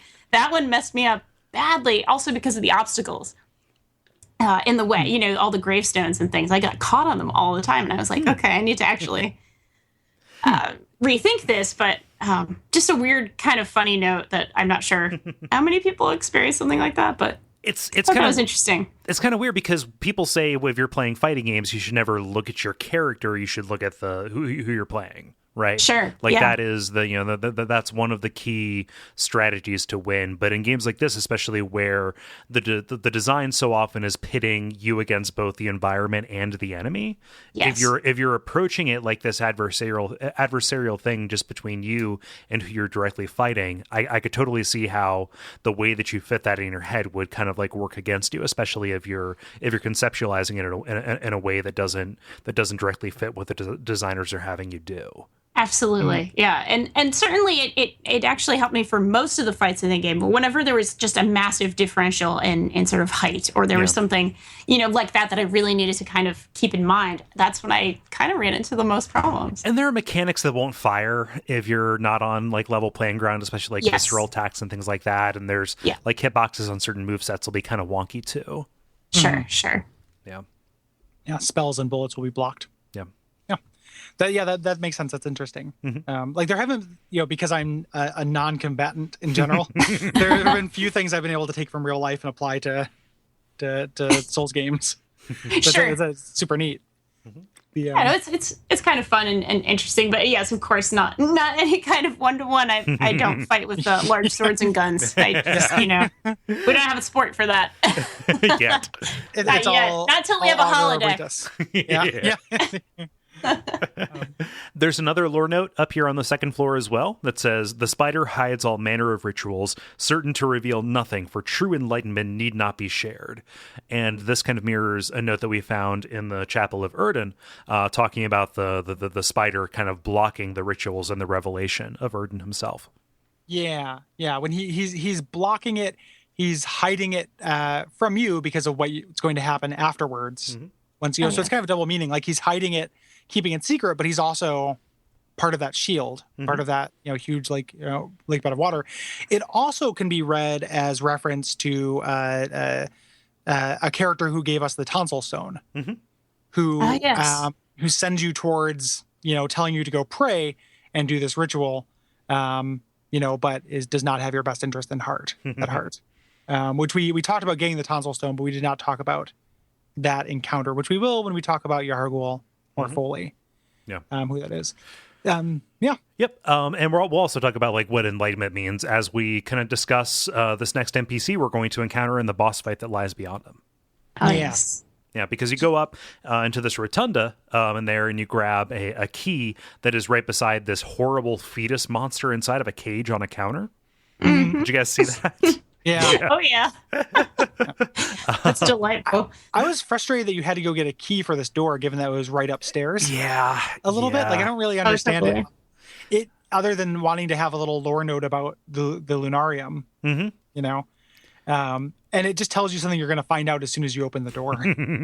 That there is a man named Willem who you have heard from before, who kind of in his dotage decides that he just wants to sit in his rocking chair and look at the lake. Yeah, we've seen him before. Try to look at the lake because I don't think he actually has any eyes anymore. Not where they matter, anyway. Not on his face, anyway. Yeah. And there's another hunter's tool. This kind of this phantasm shell, which is this invertebrate shell that you rub along your weapon in order to charge it with arcane energy. Yeah, that's really good too if you're doing a build that can support it. Yeah. It's very powerful. So Provost Williams, Master Willem, who we saw in the cutscene way back after we beat Amelia. This is the person who cautioned Lawrence against kind of splintering off and forming the Healing Church. Yeah. He's sitting on a rocking chair, and it's kind of beautiful. Like if I lived here, this is what I would do. Yep. Totally. He's got two of these Garden of Eyes with him up here that will always jump off the cliff to ambush you on your way up, but they show up every time here, which is kind of interesting. You may not notice them. As soon as you approach them, they run and jump off. Oh, because they're meant to jump down on you when you're down there fighting the fighting flowers of Byrgenwerth. But they're always here, and him kind of being an attendant, in attendance with these things, makes sense with what the Garden of Eyes are, or what I think they are. At least lay that out. Students. Yep. Like graduate assistants, almost PhDs. Yeah. They got placed in work study programs. There you go.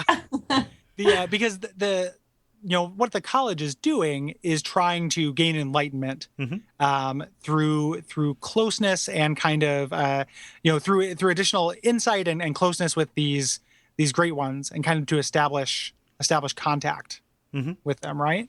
Yeah. And this character we're going to fight eventually, the boss of this, is the success. Yeah. And I consider the Garden of Eyes to be partial successes. Yeah. Yeah. Makes sense. So Willem's motivation, we look at him, he's kind of Pope-like sitting in his chair, and if you talk to him, he'll just kind of make this vague moaning noise and point his staff at the lake. If you read the description for the Old One's knowledge, which is kind of the super version of the Mad One's knowledge, he's like, he thinks that the ways that humans perceive things is just it's not sophisticated enough compared to the knowledge that he's glimpsed. He's kind of disgusted at at our own limitations, and so his whole life kind of became this pursuit of knowledge beyond human ken. And that involved a deal of exchanging basically all of Yharnam and humanity to raise himself to godhood, and we can kind of see where this gets him. If you look at him, he's got this fungus growing out of the back of his neck. He has no eyes; they're kind of scabbed over, occluded, and just talking to him gets you 2 insight, right? Yeah. And all you get is so that is a very insightful Yes. And even if you kill him, he sprays white blood like the celestial emissaries, but he also drops a rune that is just straight up the Elder Sign. Yeah. It is pale blood is what he's dropping. Like, it is, that's my favorite hunter's note before him is, behold, pale blood. And that is what happens when you kill him. And this, something that we're going to talk about when we talk about this boss, the fact that he is so inarticulate with that really ties in with what I think of Ram, who we're going to talk about here in a moment, which you can find by jumping to the lake. Yeah. If you kill Willem, you get an item that boosts your discovery stat, which can be useful. I always feel bad killing him though. Yeah, I mean, he's a little defenseless. Yeah. Well, part of the reason why I feel bad killing him is that, and this is gaming it, but one of the things we didn't mention in Byrgenwerth is that little hatch that's on the floor, like the DLC hatch when you first go in. Yeah. I mean, that could just lead to chalices, which would make sense if they had a built-in way to get down to the area of the old gods. But like, part of me thinks that the DLC, there might be more to Willem. Like, if you made contact with him or something like that, something had happened. So I've been trying to leave him alive in case I need to go back to him. Yeah. Sure. Yeah. I just felt bad for him because he looks like a defenseless old man. The thing is, though, the whole thing is kind of his fault. Yep. Like, the whole game, all the bad things that have happened to Yharnam, kind of this one dude's fault. So his pursuit and his hubris, getting people hooked on the idea of transcending and getting people hooked on blood, even though he warned them off of it, the power was just way too, just kind of tempting for people in general, and then just leading everything to spiral out of control into what we see with the School of Mensis. Totally. Yeah. But and the reason I still can't bring myself to hate him because his motivation is so unlike, it's so unvillainous, and it's so like on Souls, like he just wants additional understanding. Like, it doesn't come from a desire to rule the world. It's just a desire to know more. Yeah. Which again, like that being what leads to a fall, and that leading to like abject horror and misery is just like such a resonant theme with me. Yeah. Like, Willem is not happy. He has a version of what he wanted. It's not great. True enlightenment need not be shared. And what that means is you either end up a gigantic spider in a barrier dimension or completely inarticulate, just sitting and rocking. Yeah, like knowing these things, we don't have the frame of reference to want to know, to deal with what we want to know, because we don't know it now. Like everything is different once you have this knowledge, and we don't have the frame of reference to desire it in good conscience, or with informed consent. Yeah. Like, and even if he were a worthwhile vessel for this, once you crack that open, the people who don't have your self-control are going to take it and run with it and, just kind of let ruin loose on everything and hold dear. Again, it's a corruption. Yep. Yes. It is corruption through knowledge, though, and desire for knowledge rather than like a poison or the dark or any of the other things that they've dealt with in the game. So in that respect, it is, hats off to you. Hats off to you, Bloodborne. Pope hat off right there to you. Miter off to you. Miter's off to you. Yeah, miter, exactly. Let's talk about what happens if you jump in the lake. Oh my gosh, this is one of my favorite moments in the game So good. when you fall not into the lake itself, but the reflection of the moon, and it's got this crazy double reflection as you look down upon it, and then you go into what appears to be the Dark Link fight from Ocarina of Time. Yes, but it's this exactly. It's this awesome kind of bluish purple, like false horizon of like an endless flat mirror-like ocean in every direction, and it's entirely peaceful except for this undulating mass at the peripheral. Oh my gosh, it is just aesthetically one of my favorite things in a Souls game. Yeah. One of the things I love about it is that you're left with this unblemished kind of lake and this invading thing on it, this kind of thing that doesn't stick out. And the fact that they made him, only the first time you fight him, non-aggressive. Yep. And the reason is so you can go check him out, I think. If you check figure her it out. Check her out, yeah. Well, that's right. Rom is probably a lady, and it has to do with the eggs and all the other. Yeah, for sure. And also Miyazaki's interview too. Yeah. Oh yes, that's right. That's right. Yep. So you can go over, and eventually you will have to attack this non-aggressive thing. But it is the fact that it doesn't start the fight tells you something, and kind of two things. Like one is that it is serving as this kind of bulwark against the Blood Moon, as we'll find. The other thing, though, is this idea of like creating a god and having it be an idiot god. Like having it be a thoughtless thing. Like the people, the internet lore meisters behind Bloodborne have been going back and forth on whether that's the interpretation that they like for Rom, whether Rom is supposed to be this kind of empty-headed creature. I like it. I think that's how the body, like the body language reads to me of Rom. I think that's how, like, just the facial expression for what it is. Like, there's not very much face there, but like the facial expression just reads as like blank. Yeah. Like the idea of you being ascended to something that is undeniably a great one, and later we find out like it is, Rom is a true great one. It's not kind of like an Ursat's one, but it just being like, again, that once you get what you want, you're not going to want it anymore. It's a genie's monkey paw wish, right? It's wishing to be the richest person in the world and then getting a solid gold head. It's wishing to have complete understanding and then having your mind blanked. It's wishing to be totally powerful, but ultimately ending up a master of a realm with nothing to have power over, and thus being completely impotent. Yeah, like it's totally reaching beyond your grasp and getting a perverted. Again, like you said, you want it, but you wouldn't know what to do with it. Yeah. So much of it to me also kind of says something about those who, a lot of this game for me has a lot to do with sort of the brain body divide. There are some people who are beasts and they're all body.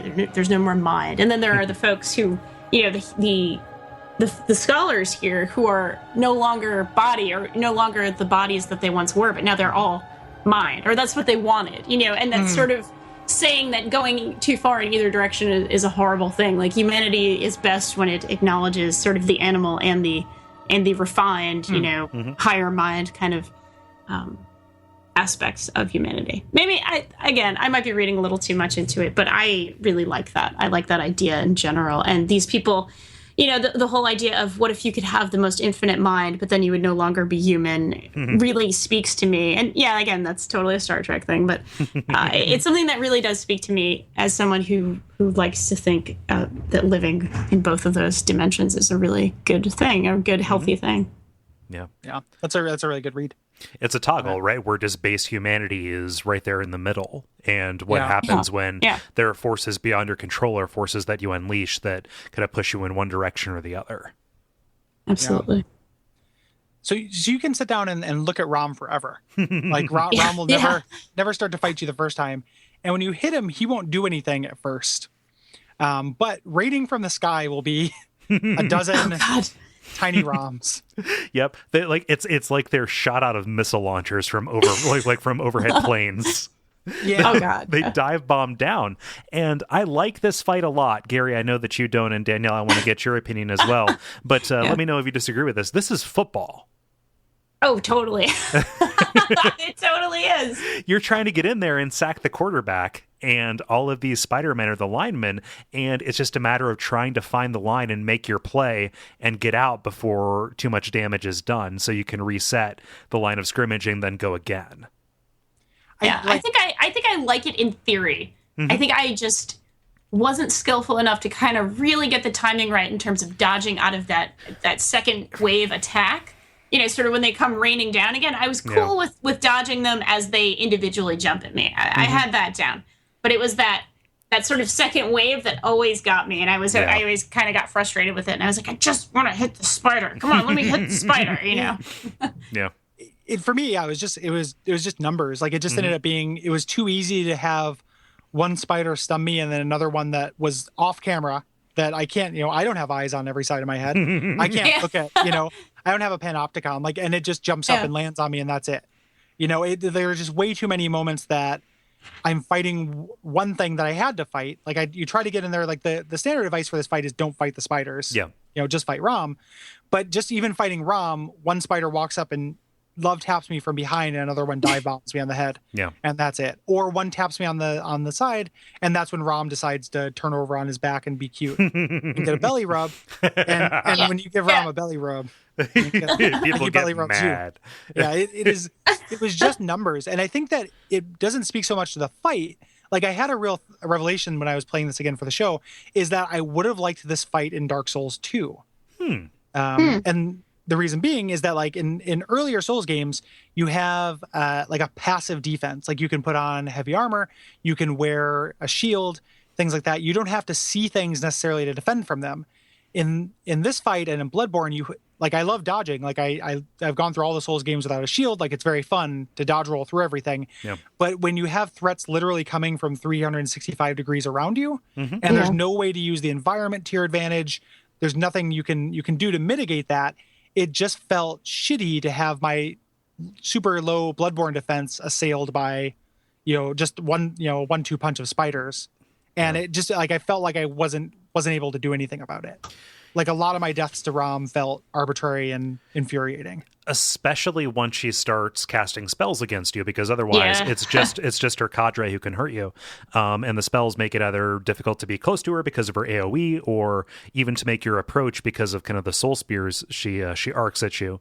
It requires more situational awareness than you actually have any ability to act on. Or exactly.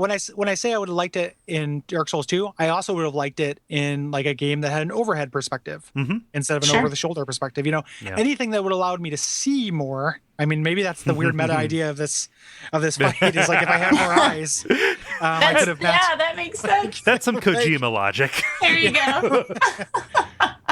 But it is, and just this last time I played it, I just realized how to avoid those ice missiles from the sky. How do you? Because I think they hit me in every iteration of this fight. Unlock on and sprint. You have to be sprinting in one direction and they won't hit you. But you can't be locked on to anything, and you can't just move. You have to actually sprint. Okay. Because and it was just infuriating because they don't do that much damage, but then just again one of those spiders would dive bomb me. And then they would just dog pile. Yeah, it sucked. Yeah. This is an instance where my affection for the aesthetic overwhelmed my minor frustration. I didn't have as much trouble with this as you did, Gary. I think I had more trouble with the Shadows of Yharnam. So Danielle, how about you? How did this stack up just in the grand scheme of bosses and frustration? Was this a wall, or was it kind of underwhelming? So this one, I was ready for this one to make me want to cry, because Phil had, my colleague that I did the Let's Play with, had so much trouble with this fight. I think we did it 12 times or something. And I had to cut out sort of the whole half, in between the first 3 and the last one. That happened with a couple of bosses, magic of editing, good stuff. Yeah. So he had a lot of trouble with it, and he is just generally has a lot more experience with the Souls games than I do. So I really kind of took my time getting here.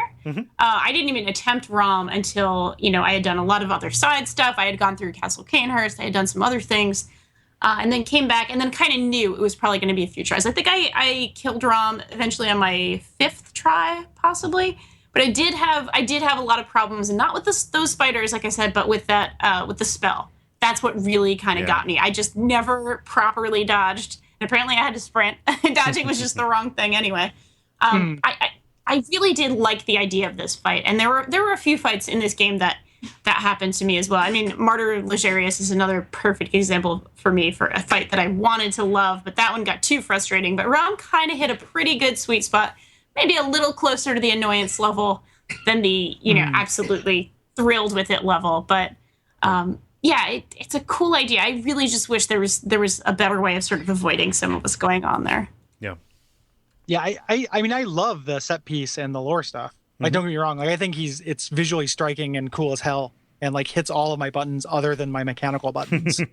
Just that, because I did that big spreadsheet of like these are the bosses I think work visually or thematically and visually, and which ones I think I like mechanically. When I say work, I don't really mean to be that prescriptive, like just to my personal taste. And he definitely he definitely hits that category hard. Yeah. It's just this other one that it doesn't. Yeah. Is there anything else we need to hit mechanically about this? Tonitrus.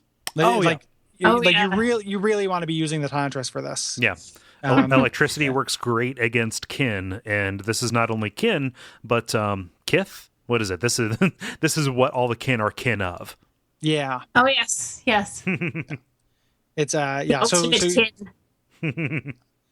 But even with if you buff the Tonitrus, you can actually even fight the little spiders from the front. Like we didn't mention that their heads are rocks. That's another reason why I think Rom is stupid. Is that her head is literally a rock. But you don't do very much damage to the head. I can see an interpretation where Rom is actually something that is intelligent and all powerful, whatever, but just in a way that humans can't care about. That's possible. It's not as satisfying to me as it being a rock-headed thing that is brought in to displace whatever is holding all the great stuff back. Just kind of like Rom feels like a cosmic accident to me. Yeah, I agree with that. I just like the idea of technically this is a god. Yep. that is so powerful of a thing for me in fiction. This horrible, pathetic, pitiful monster is a god. That's too good. Yep. It's kind of perfect. Yep. But we get a mind-blowing cutscene after this. Again, oh my god, yes. Thrills. This is really good. It starts literally raining blood. Yep. It's amazing. Yeah. Trapped in purgatory, a lifeless object alive, awaiting reprisal, death will be their acquisition. Which one is that? What is that from? That is Raining Blood by Slayer. Oh, okay. It felt appropriate, right? Yeah, no. It's exactly what's going on there. So it sounded like an item description. I know, right? That could have been for an item. So that's what I thought. My Slayer catalog is every item description is a Slayer lyric. Yeah, that's how it is. I guess. Is it metal? You look around and you see a abnormally tall woman in the distance in a white dress, crying. And she has blood down the front of her, the front of her dress. And this is going to end up being a tremendously important character. Yeah. And you head toward her, but before you can quite get to her, the actual cutscene part starts. You hear a baby crying, and then you get one of the most visuals to make the player feel insignificant kind of set piece I've seen, which is your tiny character in front of a huge, furious looking red moon. Majora's Mask, comparison's appropriate, bearing down on you. Yeah. You're not watching it get bigger in real time. It's doing these awesome kind of cross dissolve cuts to just get bigger in phases as it's going along until just it completely takes up the frame and you are a tiny silhouette at the very bottom. Yeah. It's kind of gorgeous too. It's just one of those moments that will never leave my head. When I think about Bloodborne, I'm like, yeah, that moon. My tiny little hunter and that moon. And, so scale, which, matters of scale tend to make humans uncomfortable, along with a sound that is evolutionarily designed to make people uncomfortable. The sound of a baby crying with this, kind of horrible woman, or at least a woman in a horrible, pitiful state here kind of being the harbinger of this. This is a turning point. Yeah. Yeah. Everything is the Anor Londo. changes. Yeah. Yeah. of this game for sure. And we're going to talk about like a lot of little changes happen other than just being able to advance in the game. Yeah. We're going to save them for the next episode because we've covered a lot of ground here. Sure. But yeah, so that's it for now. Danielle, before we get on to kind of our admin stuff and what we're doing next time, Sure. Thank you again. Yeah. Thank you. Thank Thank you guys for having me. This was so much fun. I would love to come back if y'all ever need another guest. So. Well, it's been delightful. Yeah, we'll take you up on that. We got a new Dark Souls coming around the corner before too long. Where can you remind people who are listening where they can find you online? Of course. You can find me on Polygon, just polygon.com. You can find me Idle Thumbs, idlethumbs.net, and on Twitter, Danielle RI. It's DANIELLERI. And thank you guys again for having me. This was so much fun. Yeah. This is super fun. Yeah. So yeah. Whoa. Sorry, that's my apartment. It's a loud buzzer. Sorry, it scares me. I jumped too. So Cole started shaving. We weren't done. There we go. That's how I know I'm done with things.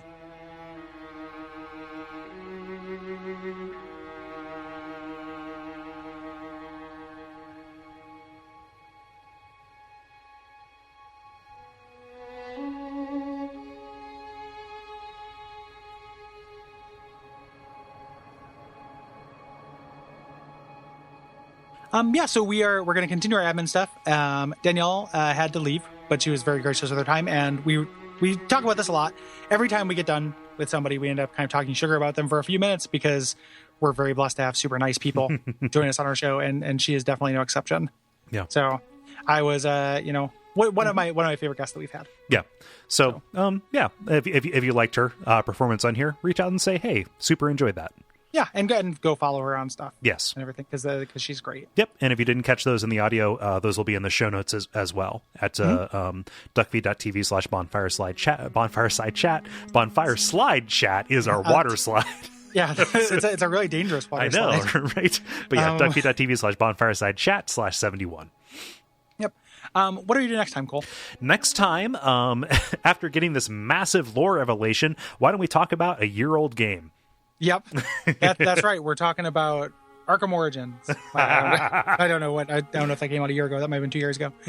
We're finally doing our Scholar episode. Mm-hmm. These are as much as we both really like the Scholar, the first Sin new version, these are the episodes that are a little bit bittersweet because they revise and change so much of what we spent doing during the Dark Souls 2 season. So we talked about the patch stuff. This is going to be us talking about mechanical changes and kind of revisiting this game. Yeah. But since it requires replaying the entire game, and because there are really significant mechanical changes, this is a twofer. Yeah. But it's not going to be we're not spending a month on Scholar. No, so it'll be 2 episodes in a row about Scholar, and we will decide on an appropriate kind of like cutoff point for that. And then we're going to have an appendix where we read your responses. So if you're wondering when is the best time to send in a response at duckfeed.tv/contact, sooner is better than later. Yes. Yeah, because we don't know exactly how we're going to record those, and those might end up being recorded in the entirety in like 2 weeks, depending on how that goes. So we're looking forward to that. In the interest of due diligence, we have to, I keep talking about, it's like I'm apologizing away for it. Like, I really like playing it. I really like the new version. Yeah. It just kind of, it came inconveniently. And we talked about that at length, how it couldn't have been released at a more inconvenient time. Yep. For our show structure. And, like for us, if we had kind of more time to dedicate to this, these would be like, these will come out on Fridays, before the main episodes. Like, we would just double up. But because we have to play through a whole 40-hour game again, and take notes and talk about a bunch of stuff, this does have to kind of supplant our normal Bloodborne kind of workflow, right? Yeah, it's another one of those like grim reminders that we don't do this for a living.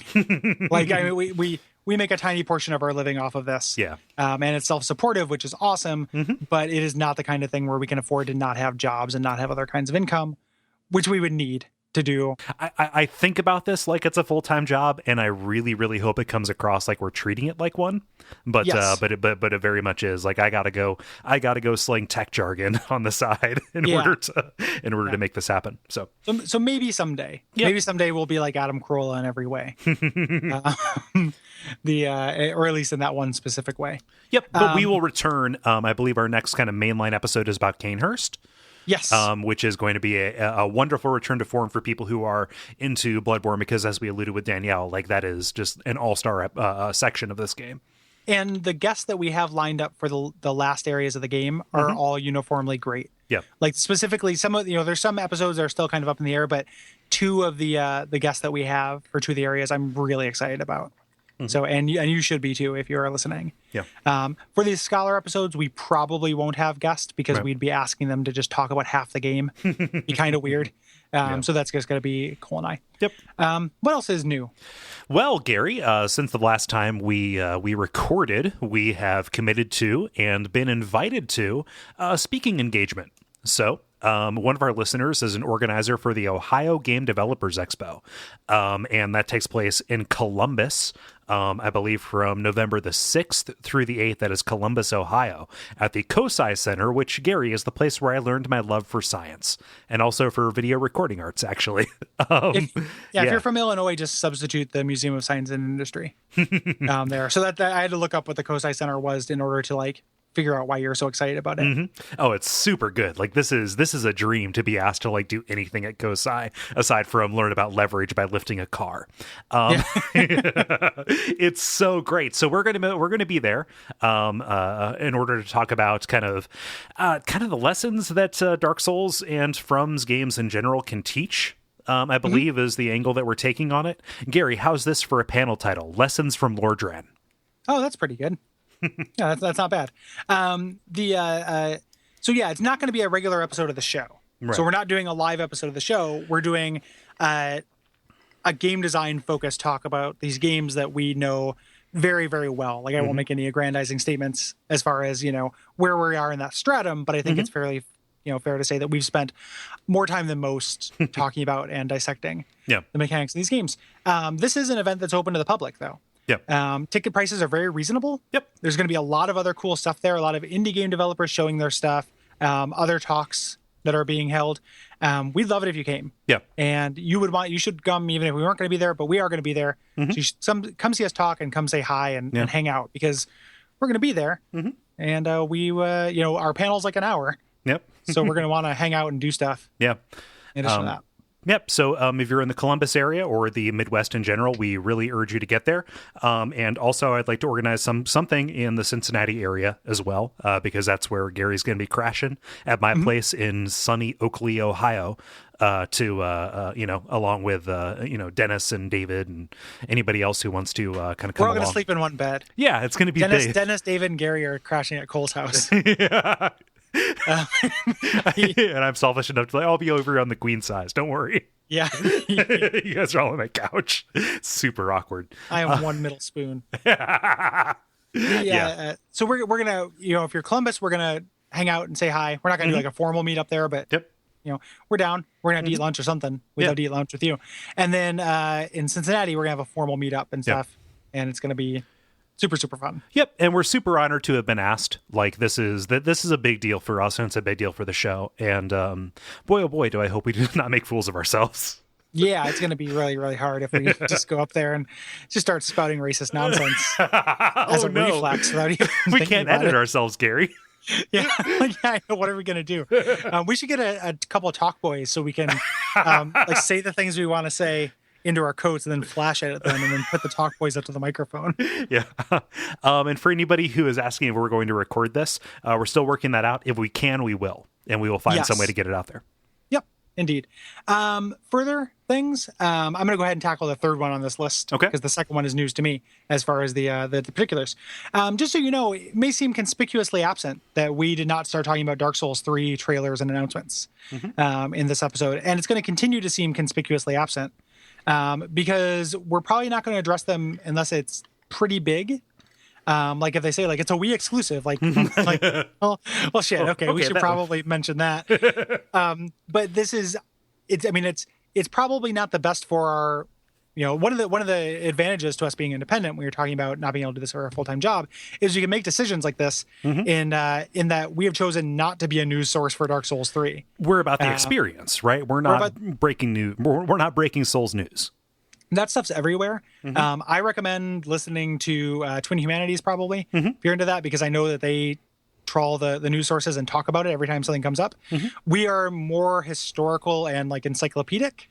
This area by area approach that we've gotten into, we're both really into it, and it makes each individual episode kind of like its own little magazine, about that area, and we're into that. So we're not going to start covering Dark Souls 3 news, right? Even if it would get us all the hottest clicks and and badass chicks. And like this isn't some big sacrifice we're making in the name of credibility. This is honestly to preserve our own experiences and make sure we go in untainted is the wrong word, but just kind of like again, experience is the watchword. Yeah, because I was talking on Twitter to the lore hunter and to Jeremy, and Jeremy's like, no, just get into the hype, like watch the trailer, because he's a real Mephistopheles figure, and he's just like, you'll forget about it.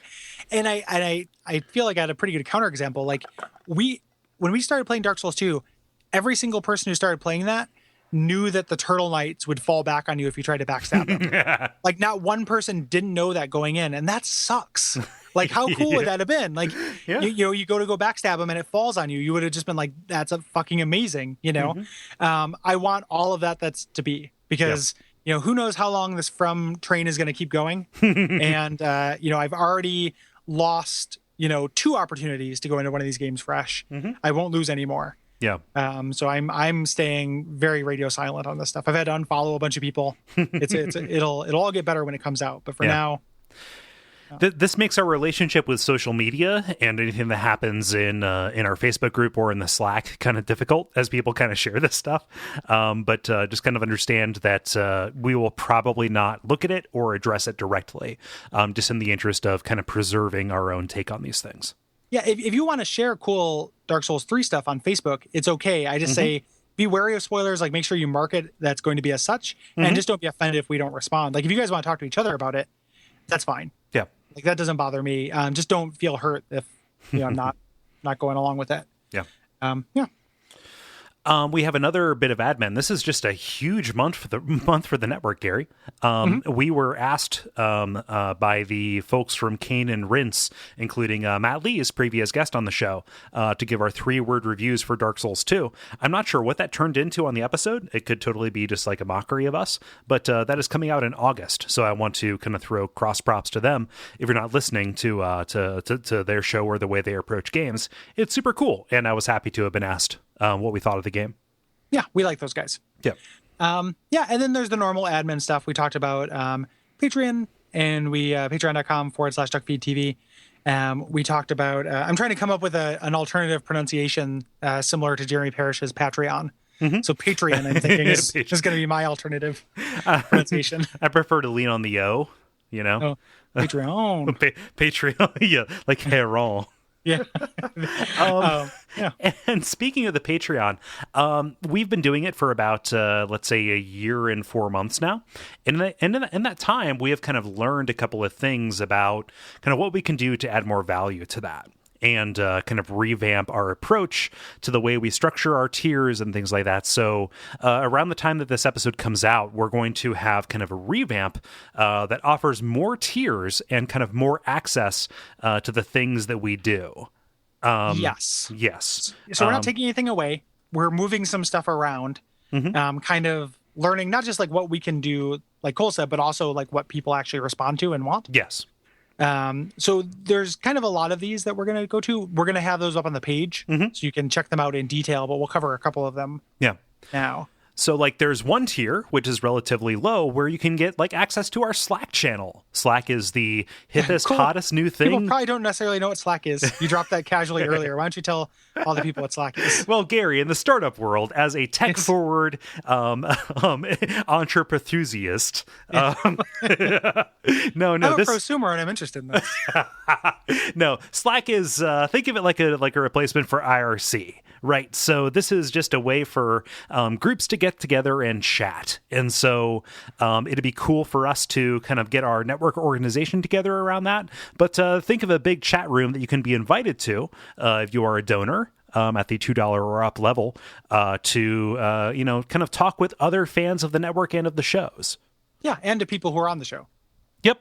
Yeah, so because that's the idea, is that it's a chat room. Mm-hmm. Like it is a chat room. It has a fancy name and sounds fancy, but it's just a chat room that we can invite you to, that you can hang out and chat with us. And when we do our live streams and the like, which we'll talk about, that's where we'll have chat kind of going concurrently. That's been a requested feature for those. Yep. And yeah. Yep. Also, Gary, Abject Suffering, I like doing that show. Do you like doing that show? I do. People like listening to that show. Mm-hmm. Yeah. What if you could get to vote on some games that we play for the show? Yeah. Yeah, you can, and that is something we're going to do, and they're going to be bonus episodes. We're going to do. So we're going to, right now we produce, one episode of Abject Suffering per week. We're going to start doing an extra one per month. That is going to be backer exclusive. So you guys get that kind of additional content, and eventually will become for sale, similar to our. We have other episodes that are premium episodes. They're on sale in the store. Eventually, they'll be on sale for like $1 or what have you, $1, $2. But they'll be free for patrons. Yep. So automatically, you're getting this $2 and extra episode of the show. Yeah. With your contribution at that level. What if you could enter a raffle to directly choose which game we play? What if? What brave sci-fi nightmare would that be? I mean, it pretty much describes it. Like, it is summed up in the hypothetical. Yes. Yeah, so right now we choose those games randomly, but you'll be able to just say like, hey, I need you guys to play, Taboo: The Sixth Sense, and we'll do it. So. Yep. And we can't keep playing Taboo: The Sixth Sense. So. Yes. Yeah, exactly. Yeah. So and people, like it when their games get chosen for that show. So this is, and you share your memory. If you don't listen to that show on the show, if you like our digressions, you should check it out at least. And people share their kind of memories of these games and the like as well. So you can do that. Yeah. So this is just a way for us to kind of like be responsive, like, with the way everything moves so quickly. The fact that it stayed the same for a year and so many months is kind of remarkable. But we're doing this in order to just kind of shake things up and respond to what people seem to really enjoy. Yeah. If you feel sore about any of the stuff, just let us know. Like, we don't need to censor you. You can just you can say it however you scream it from the hilltops. But we don't want anybody who's one of our patrons to feel shitty about this change. Yes. So just let us know and we'll work with you to try to make it right. So. Yep. So that is duckfeed.com/contact. There is a report a problem link there, and we will kind of address that. But we just we hope you enjoy this, and if you don't, we will try and find some way to make it work for everybody. Yeah. Even duckfeed.tv /contact. Did I say that? Did I say that? Duckfeed.com. Oh, well, I don't have that domain, so... That's okay. That's why I corrected you. Thanks. Also, just before we get letters, the bagmen I don't think have tentacles on their faces. No? No. Oh, they look like it to me, but... Yeah, they I looked up some images during that. They have some kind of like hanging stuff on their robes. Yeah, I suppose that's what it is. Like tattered robes. Yeah. Yeah. I'm just saying that so we don't get letters about it. I'm not saying it I told you so. If you want to respond to either Scholar of the First Sin or Canehurst or any of the episodes coming up, that is duckfeed.tv /contact. Also, we are at facebook.com/bonfireside chat. It is a hip and happening place to be for talking about Souls and Bloodborne and whatnot. Gary, what else is there? That's almost it, right? Pretty much. We've been going for a minute. Yeah, that's been a while. I think that's pretty much everything you can do. So do all those things. Keep an eye on our Patreon. Come see us in Ohio, and reach out. What else they can do? They can beware of eating too many eyeballs. Yeah, watch out for eyes. Watch out for eyes. See, watch. Huh? Watch out for watching out. Oh, and follow Danielle, because she's great. Oh, yeah. Yeah, she's wonderful.